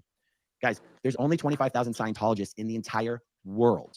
One of the biggest tricks Scientology has pulled on the public and officials and elected officials and bureaucrats and all this stuff is to trick them into thinking there's like 15 million Scientologists in the world, and you need to pander to Scientologists, and you need to care about the Scientologists as a voting bloc, and you need to concern yourself with the issues of Scientologists. Guys, there aren't even enough Scientologists in Clearwater, Florida, which is the closest thing that Scientology has to their own Salt Lake City, okay? There aren't even enough Scientologists in Clearwater, Florida to get a Scientologist elected to the city council. Never in the history of Clearwater, Florida has a Scientologist ever been elected to the city council. But you know who did get elected to the city council? A high-profile Scientology critic named Mark Bunker. So there weren't enough Scientologists to get one of their own members elected, and there weren't enough Scientologists to prevent someone else from getting elected. This is how little influence Scientologists really have in the world. Their influence does come, though, from their money. And Grant Cardone is someone who somehow managed to pay Donald Trump enough of an appearance fee to get Trump to come to one of his 10X Growth Conference seminars and come out on stage and sit down next to Grant and do a one-on-one private interview and tell everybody what an amazing, trustworthy, accomplished businessman Grant Cardone was. I would say that Grant Cardone's, other than like Tom Cruise and John Travolta, right? Grant Cardone's quickly becoming pretty much the most famous Scientologist, and Trish Duggan is the richest Scientologist, and they're both right there in the circle. I would argue that Grant's not really in the circle, that he's sort of like the redheaded stepchild that they keep out, in a cage in the backyard. No offense to redheads or stepchildren, guys.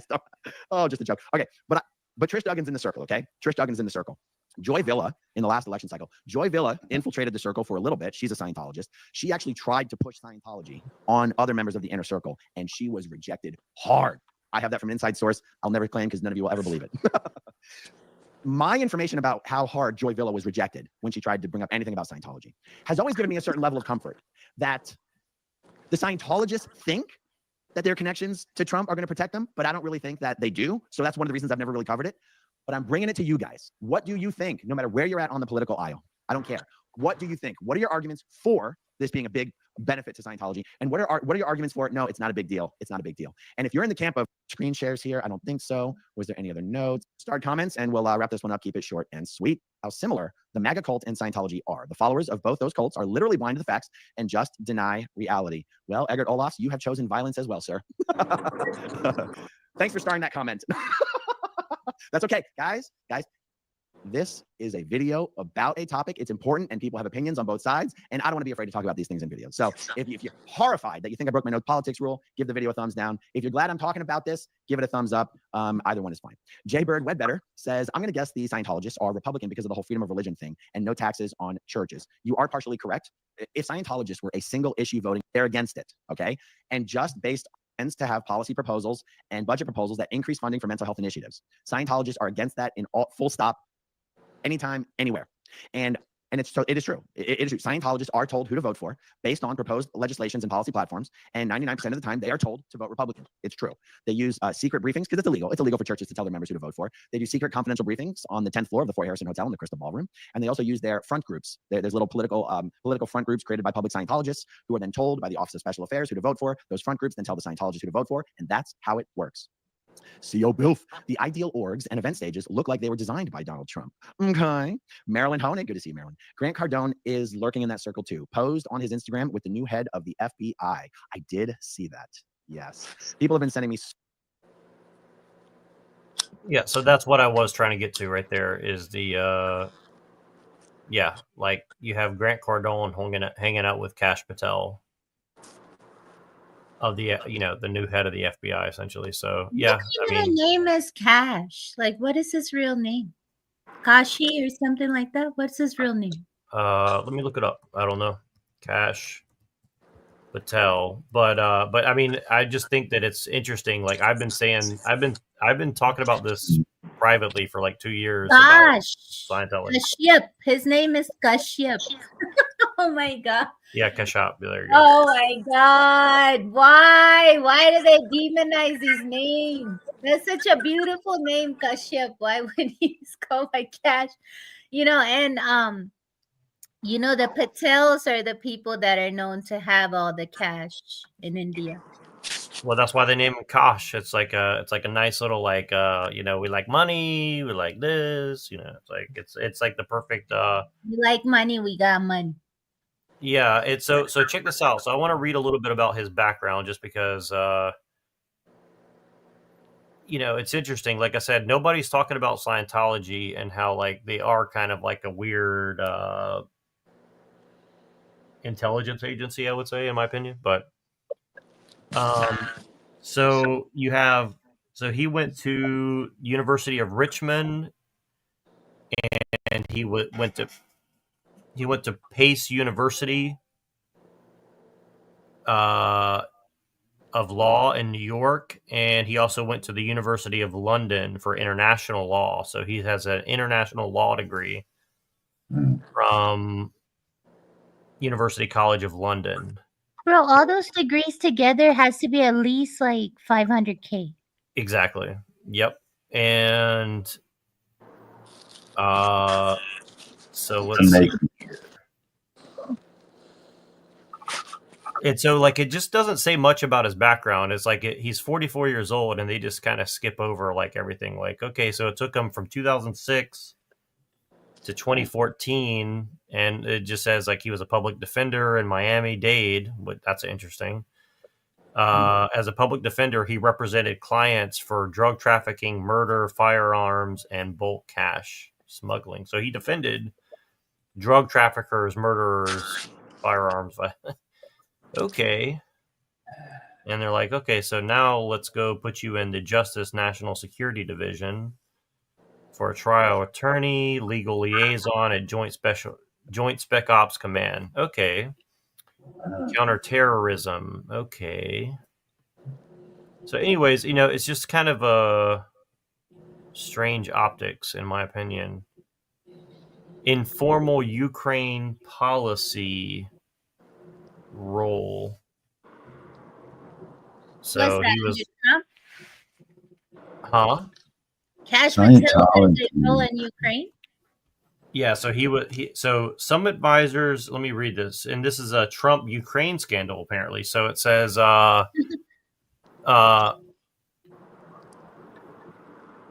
alleged that soon after joining NSC, Patel had assumed the role of an additional independent back channel for the president, while Patel was seen as underqualified for his portfolio, which covered the United Nations. Advisors such as Hill, who had an uneasy relationship with President Trump, raised red flags when Trump referred to Patel as one of his top Ukraine policy specialists, and as such wished to discuss related documents with him. His actual assignment was counterterrorism issues rather than Ukraine. So he was thought to have operated independently of Rudy Giuliani's irregular informer channel. Impeachment inquiry witnesses were asked what they knew about Patel. Hill told investigators that Patel was improperly becoming involved in Ukraine policy and was sending information to Mr. Trump. So that's kind of strange. How can he have access to any information if he's just like a regular citizen? that's kind of what the government, that's what people were saying internally. Like, why exactly is this guy, dictating Ukraine policies if he's not even like verified or cleared? So yeah, I don't know. That's why I'm saying, like, I don't know. I never heard of this guy until like 2 months ago. So, but yeah, I mean, I guess it kind of makes sense if you think about it. I'm not gonna give too much of my own opinion just because who cares what I think, right? But let me read a little bit of this. Let's see.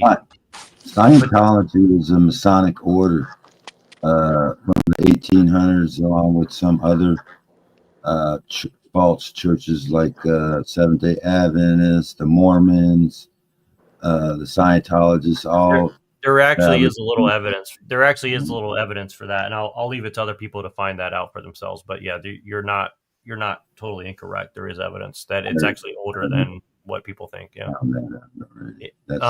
So Patel has invoked his association enterprises he promotes under the logo type K $H. So he has a little logo for himself, which is K $H. Okay.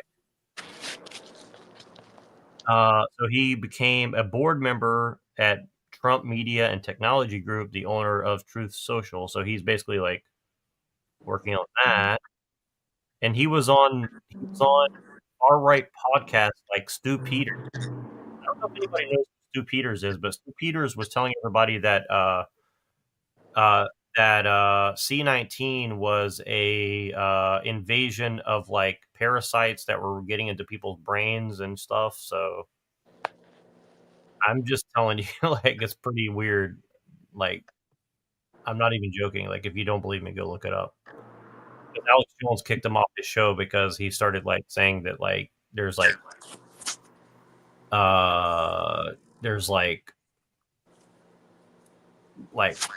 parasite things getting into people's brains and controlling them and stuff. So yeah. And he co-hosted a talk show on Epoch Times, a far-right Falun Gong affiliated media organization. He also branded merchandise such as supplements to say that it helps with the C-19 stuff. And okay. Let's see. So Patel is the author of a children's picture book, The Plot Against the King, which argues that the Steele dossier was used as evidence to initiate investigation into Russian interference in the 2016 United States elections. Okay, interesting. Let's see what else. Patel published the book Government Gangsters, a partial memoir that criticizes the quote-unquote deep state. He wrote a list of 60 people who he believed were members of the deep state, including Joe Biden, Kamala Harris, Clinton, Garland, Barr, Mueller, Comey, Esper, these other people, I'm sure. Let's see. I'm trying to see if there's anything else that stands out. Let's see.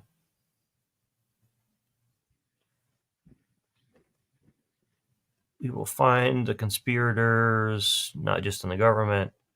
So yeah, I mean, it's just a very strange, like, this guy is like an ultimate spook from what I can tell. Like, he's like a hardcore spook for sure. He's like a Rainbow Six member or something, yeah. Do you see the story of King Kashyapa that I put? Because I'm pretty sure they had named him after. He supposedly built the Sigiriya. It's a huge, like, citadel looking like city on a hill type in Sri Lanka that's quite famous. He's credited with building that. But he did take power. I think he even killed his own father. He took he took the throne from his dad. Well, I guess the plan is to align with this is a joke, Anna, so I'll let you know ahead of time. Maybe this is a plan to use the Hindu Kabbalah and overthrow Trump, and then he'll bring in the new Indian dynasty here in America or something. Let's see. What is this place? That's the name of the place, the Palace Coop? No, that was his brother's name. Interesting. No, because it's weird. Like definitely if you look at like JD Vance's wife's name is Usha's, which isn't that like paradise essentially or something like that?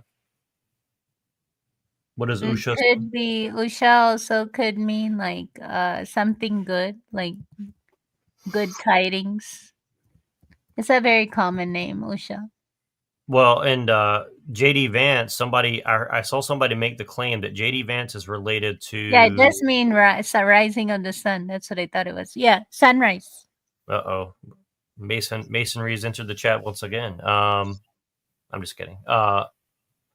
No, but but also JD Vance, I heard somebody say that somebody claimed that JD Vance is the bloodline of George Washington, and that him coming back to be the vice president is kind of like Is that proven? It's not proven, but the idea is that myth, like a myth, like a Donald Trump, they want to make him Christ or some shit. Something like that for sure. Wait, so I'm going to show you guys this too. Well, Washington ruled as a king, right? People saw him as a king. They offered it to him and he said no. And I think supposedly he didn't have kids, but the conspiracy theory is that he actually had a kid named something Vance, and that they hid his genealogy so nobody would try to like hurt him. And then they have like this whole like it's like something Cincinnati. It's some sort of like underground bloodline thing for America, where it's like this underlying bloodline of like people who rule America, but they rule from the shadows. They don't actually like rule in front. And again, I'm not saying I believe this, but let me see if I can find the name of it. The quote unquote black nobility. Something like that. Let me see if I can find that society. It's like we did a whole show on we did a whole show on black nobility yesterday here on Neurojack's channel. Me and Twilight Son of Lilith.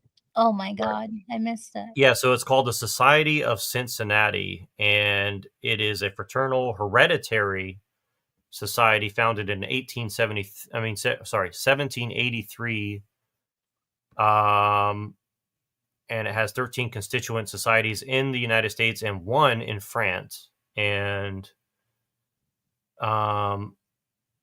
yeah, it's pretty interesting. It's something that not a lot of people have talked about. Like, I think I learned about it from Matt of Quantum of Conscious. And so let me read just a little bit of this to give you guys an idea. The society is named after Lucius Quincinus Cincinnatus, who left his farm to accept a term as the Roman consul, and served as Magister Populi, which is basically like a dictator that had emergency powers, essentially. He assumed lawful dictatorial control of Rome to meet a war. It's like a judge, jury, and executioner in one.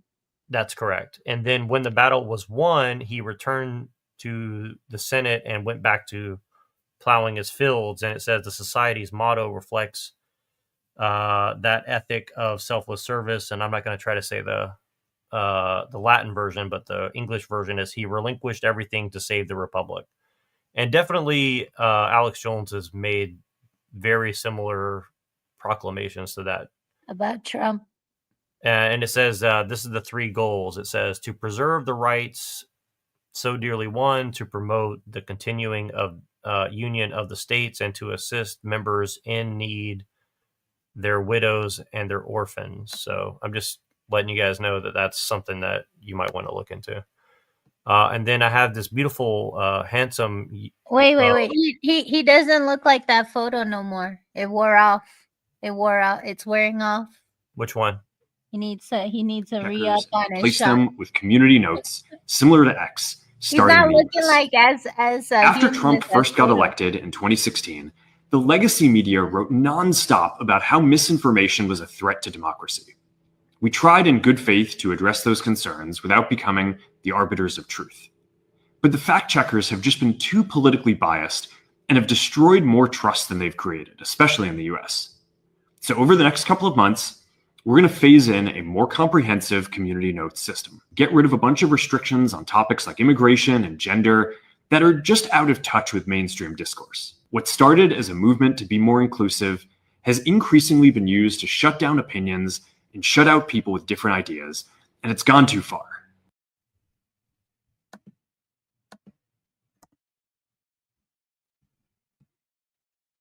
Salam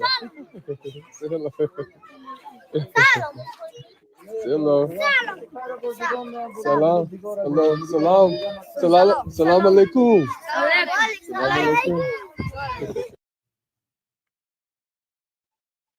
Yep, there you go. There's blonde-haired, blue-eyed people in Afghanistan. People, I don't know if you knew that, but that's not really blonde. Like, you know, if you put that person next to somebody from Sweden, there'd still be a difference. Like, you see that kind of person in Israel too. That's like the de facto. It's not uncommon. You know, even in Russia, you see. So I don't know. Like, are you using this for Aryan invasion theory? Yeah, Eurasianism. Let's go.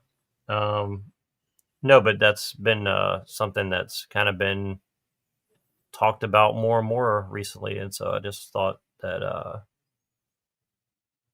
And yeah, also, I've seen a bunch of gingers over there, and then they got remember the giant redhead supposedly they found in Afghanistan. The Marines fought a giant red-headed giant. You guys know about that, right? You heard about that? No.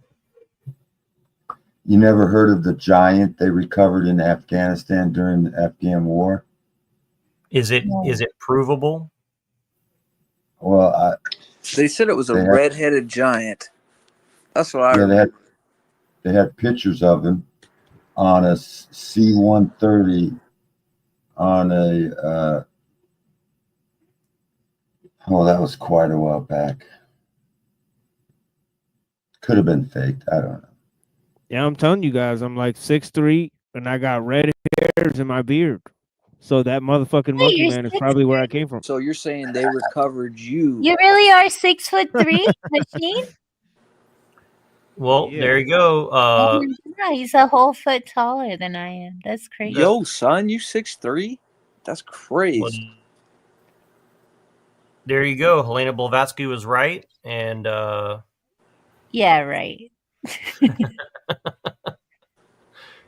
Bro, you do not look 6'3". That's crazy.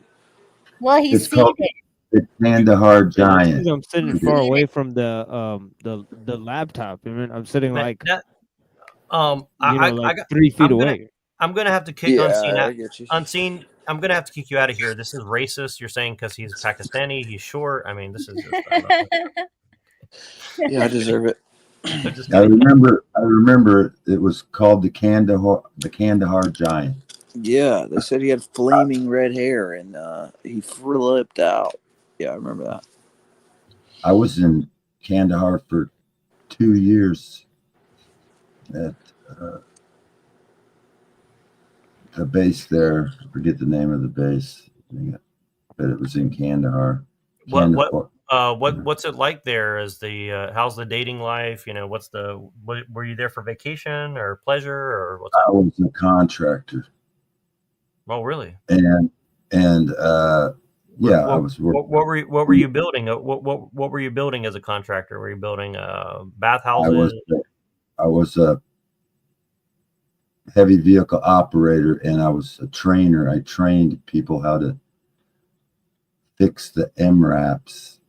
Did you have to import? How many Mexicans did you import to build some hospitals and stuff like that? They used you could drive all around, and they had mud. Their houses were made out of mud, old mud. And then when I went, I would fly in helicopters and fly over the land because I was I was putting cages on MRAPs all over the combat operating bases and the forward operating bases. I got to see the land from above, and it is some weird fucking land. It's like just flying over it. Just did you see any did you see any red-haired Nephilim?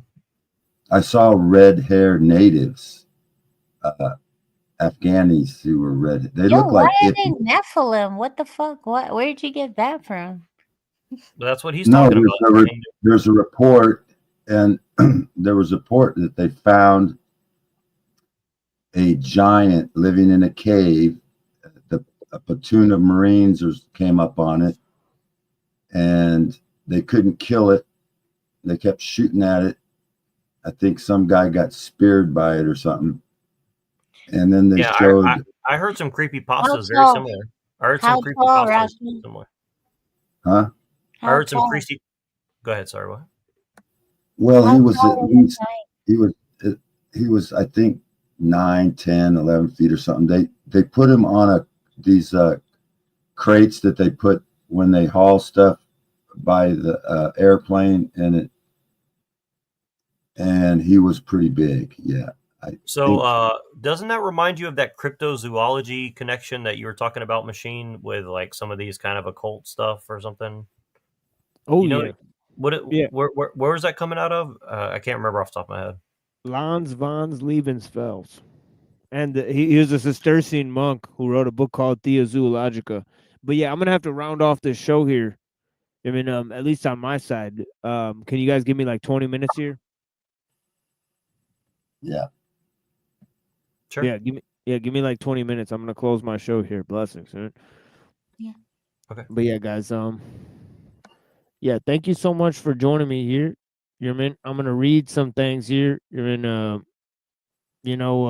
some little things, that I had queued up that I was gonna read on my own. Right? But check this out. It says, toward the end of the 1950s, Idries Shah, the author of the Sufis, established contact with Wiccan circles in London and became secretary to Gerald Gardner. In 1961, Shah met Robert Graves, a close friend of Gordon Wasson, who helped edit his friend Tavistock Institute and MK Ultra Dr. William Sargent's Battle for the Mind about brainwashing. Graves was the author of The White Goddess, a key book for modern pagans and Wiccans, in which he proposes the existence of a European deity, inspired and represented by the phases of the moon, which is the origin of the goddess of various European and pagan mythologies. Graves later wrote to Wasson that he was researching ecstatic religions and that he had been attending experiments conducted by witches in Britain into mushroom eating and so on. Graves' introduction describes Shah as being, quote, in the senior male line of descent from the Prophet Muhammad, and as having inherited, quote, secret mysteries from the caliphs, his ancestors. He is, in fact, a grand sheikh of the Sufi tariqa, unquote. Graves confessed, however, that this was, quote, misleading. He is one of us, not a Muslim personage, unquote. The Sufis explores the impact of Sufism on the development of Western civilization from the 7th century onward through the work of such figures as Robert Bacon, John of the Cross, Raymond Lully, Chaucer, and others. Shah implies a link between Rosicrucians and the Qadiriya Sufi order of Abdul Qadir al-Jilani, and reflecting the universalism of his successor Ibn Arabi, suggests that Sufism is on the outward expression in Islam of a single occult tradition shared by all major religions. The connection between ancient practical philosophies, he says, and the present ones is seen to have been based upon a higher level of unity of knowledge, not upon appearances. This explains why the Muslim Rumi has Christian, Zoroastrian, and other disciples, why the great Sufi invisible teacher, quote unquote, Khidr, is said to be a Jew, why the Mughal prince Dara Shikoh identified Sufi teaching in the Hindu Vedas, yet himself remained a member of the Qadiri order. How Pythagoras and Solomon can be said to be Sufi teachers It also explains why Sufis will accept some alchemists to have been Sufis, as well as understanding the underlying developmental factors in Rumi's evolutionary philosophy, or Hallaj's Christianity, quote unquote. Why indeed Jesus is said to stand, in a sense, at the head of the Sufis. This is the ancient secret which Freemasons believe they inherited from the Templars, who in turn supposedly gained it from the Sufis or Ismailis during the Crusades, the ultimate mystery learned in the central teaching of the Kabbalah, that man is God. Graves, in his introduction to Shah's book, The Sufis, explains that the real builders of Freemasonry were not Solomon Israelite subjects or Phoenician allies, as is supposed Abdul Malik Sufi architects who built the Dome of the Rock on the ruins of Solomon's temple and their successors.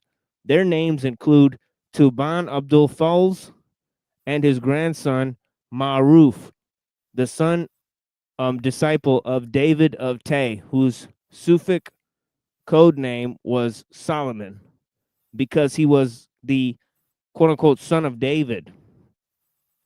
Therefore, the universalism of the Sufis is found in Freemasonry, as explained in The Lost Keys of Freemasonry by Manly P. Hall. The true Mason is not creed-bound.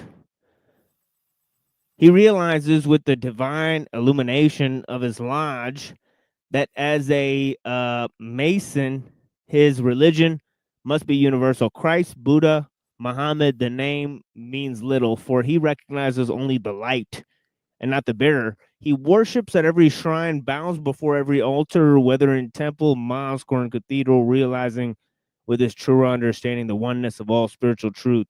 Shah was responsible for popularizing that European witchcraft, as well as the occult tradition in general, was derived from Sufism.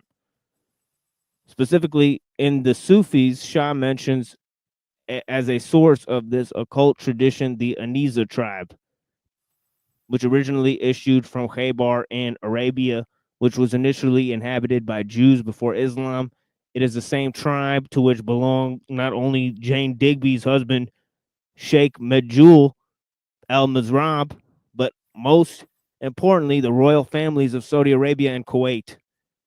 According to Shah, Abu al-Attahiyya was the leader of the Maskara, dervishes who were also known as revelers. The name Aniza, he maintains, means goat, and al-Attahiyya, he claimed, was commemorated by the revelers with symbol of a torch burning between the horns of a goat, an obvious allusion to the Baphomet of the Templars, as depicted by the renowned 18th century occultist Eliphas Levi.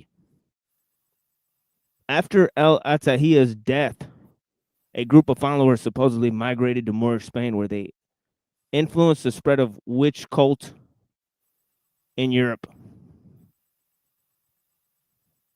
Although the Sufis, which appeared in 1964 as disguised Luciferianism, Shah came to be recognized as a spokesperson of the subject of Sufism in the West.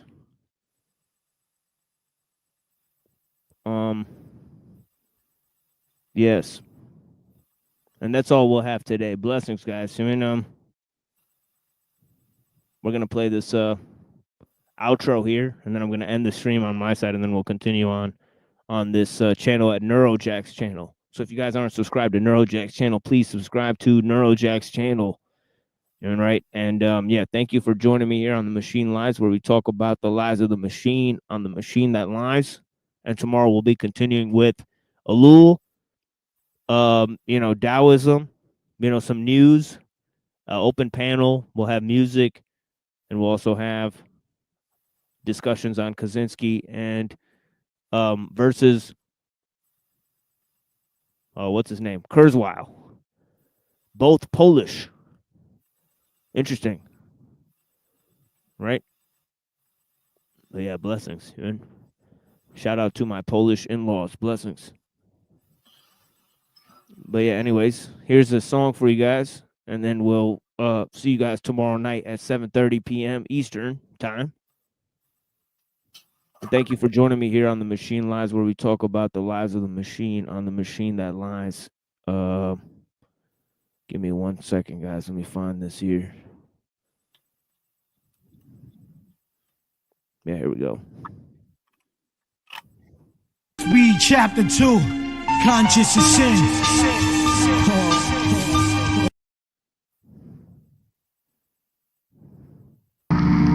Let him have it. Let him have it. Yo, yo, yo. Dragging dusty daggers across your chest, you mark for death. The machine of conquest, every tongue should confess. Divided with violent tendencies, the tortured author. Flying saucer transformer, bearer of disorder. In my paranormal form that day, I cracked your vertebrae. Careful with the words you say, the coming of doomsday. A passionate and poignant epic voyage, bombs deployed. The schizoid mind you avoid, now destroyed. A gambling man in a place once kept safe.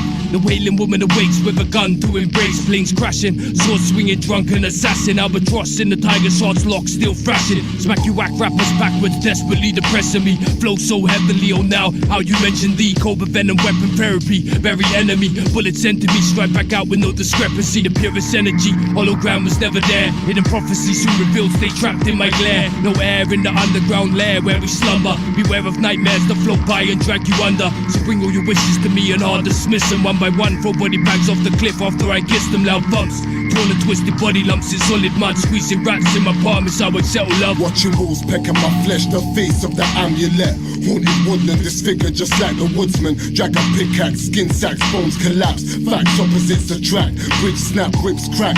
In the shadows we fade to black. Perpetrate, imitate, initiate, lock on, detonate, eliminate. Zombie pharaoh, tarot bathing in flaming arrows. On the brink of the everlasting. Time is passing, pain, it remains the same. Barely tamed, the hand that came out the drain. For a friend, I wouldn't warn you again. Sword on bend, the beast that came out my pen. Purple sunset, doom like a blood red moon. Secret room, you will find me inside the tomb. Gas chamber maker, barren landscape, mind state navigator. Storm activator, I was spawned from a dark nature. Overrun with the thoughts of madmen. Who would have them? Past the priest, I drag them. You're abandoned, tongue kiss a loaded magnum. Seek and destroy, the target is never random. Close the fly trap, perched on the point of a nice cap. Time lapse, bunker buster cluster. In the suitcase, body of a dead butler.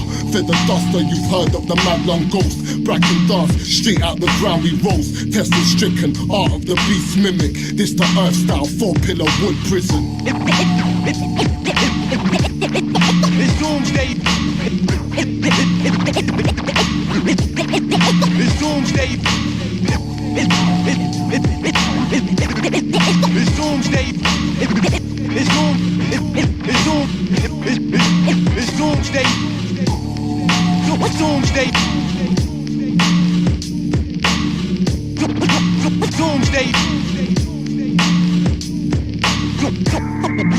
Doomsday. Doomsday.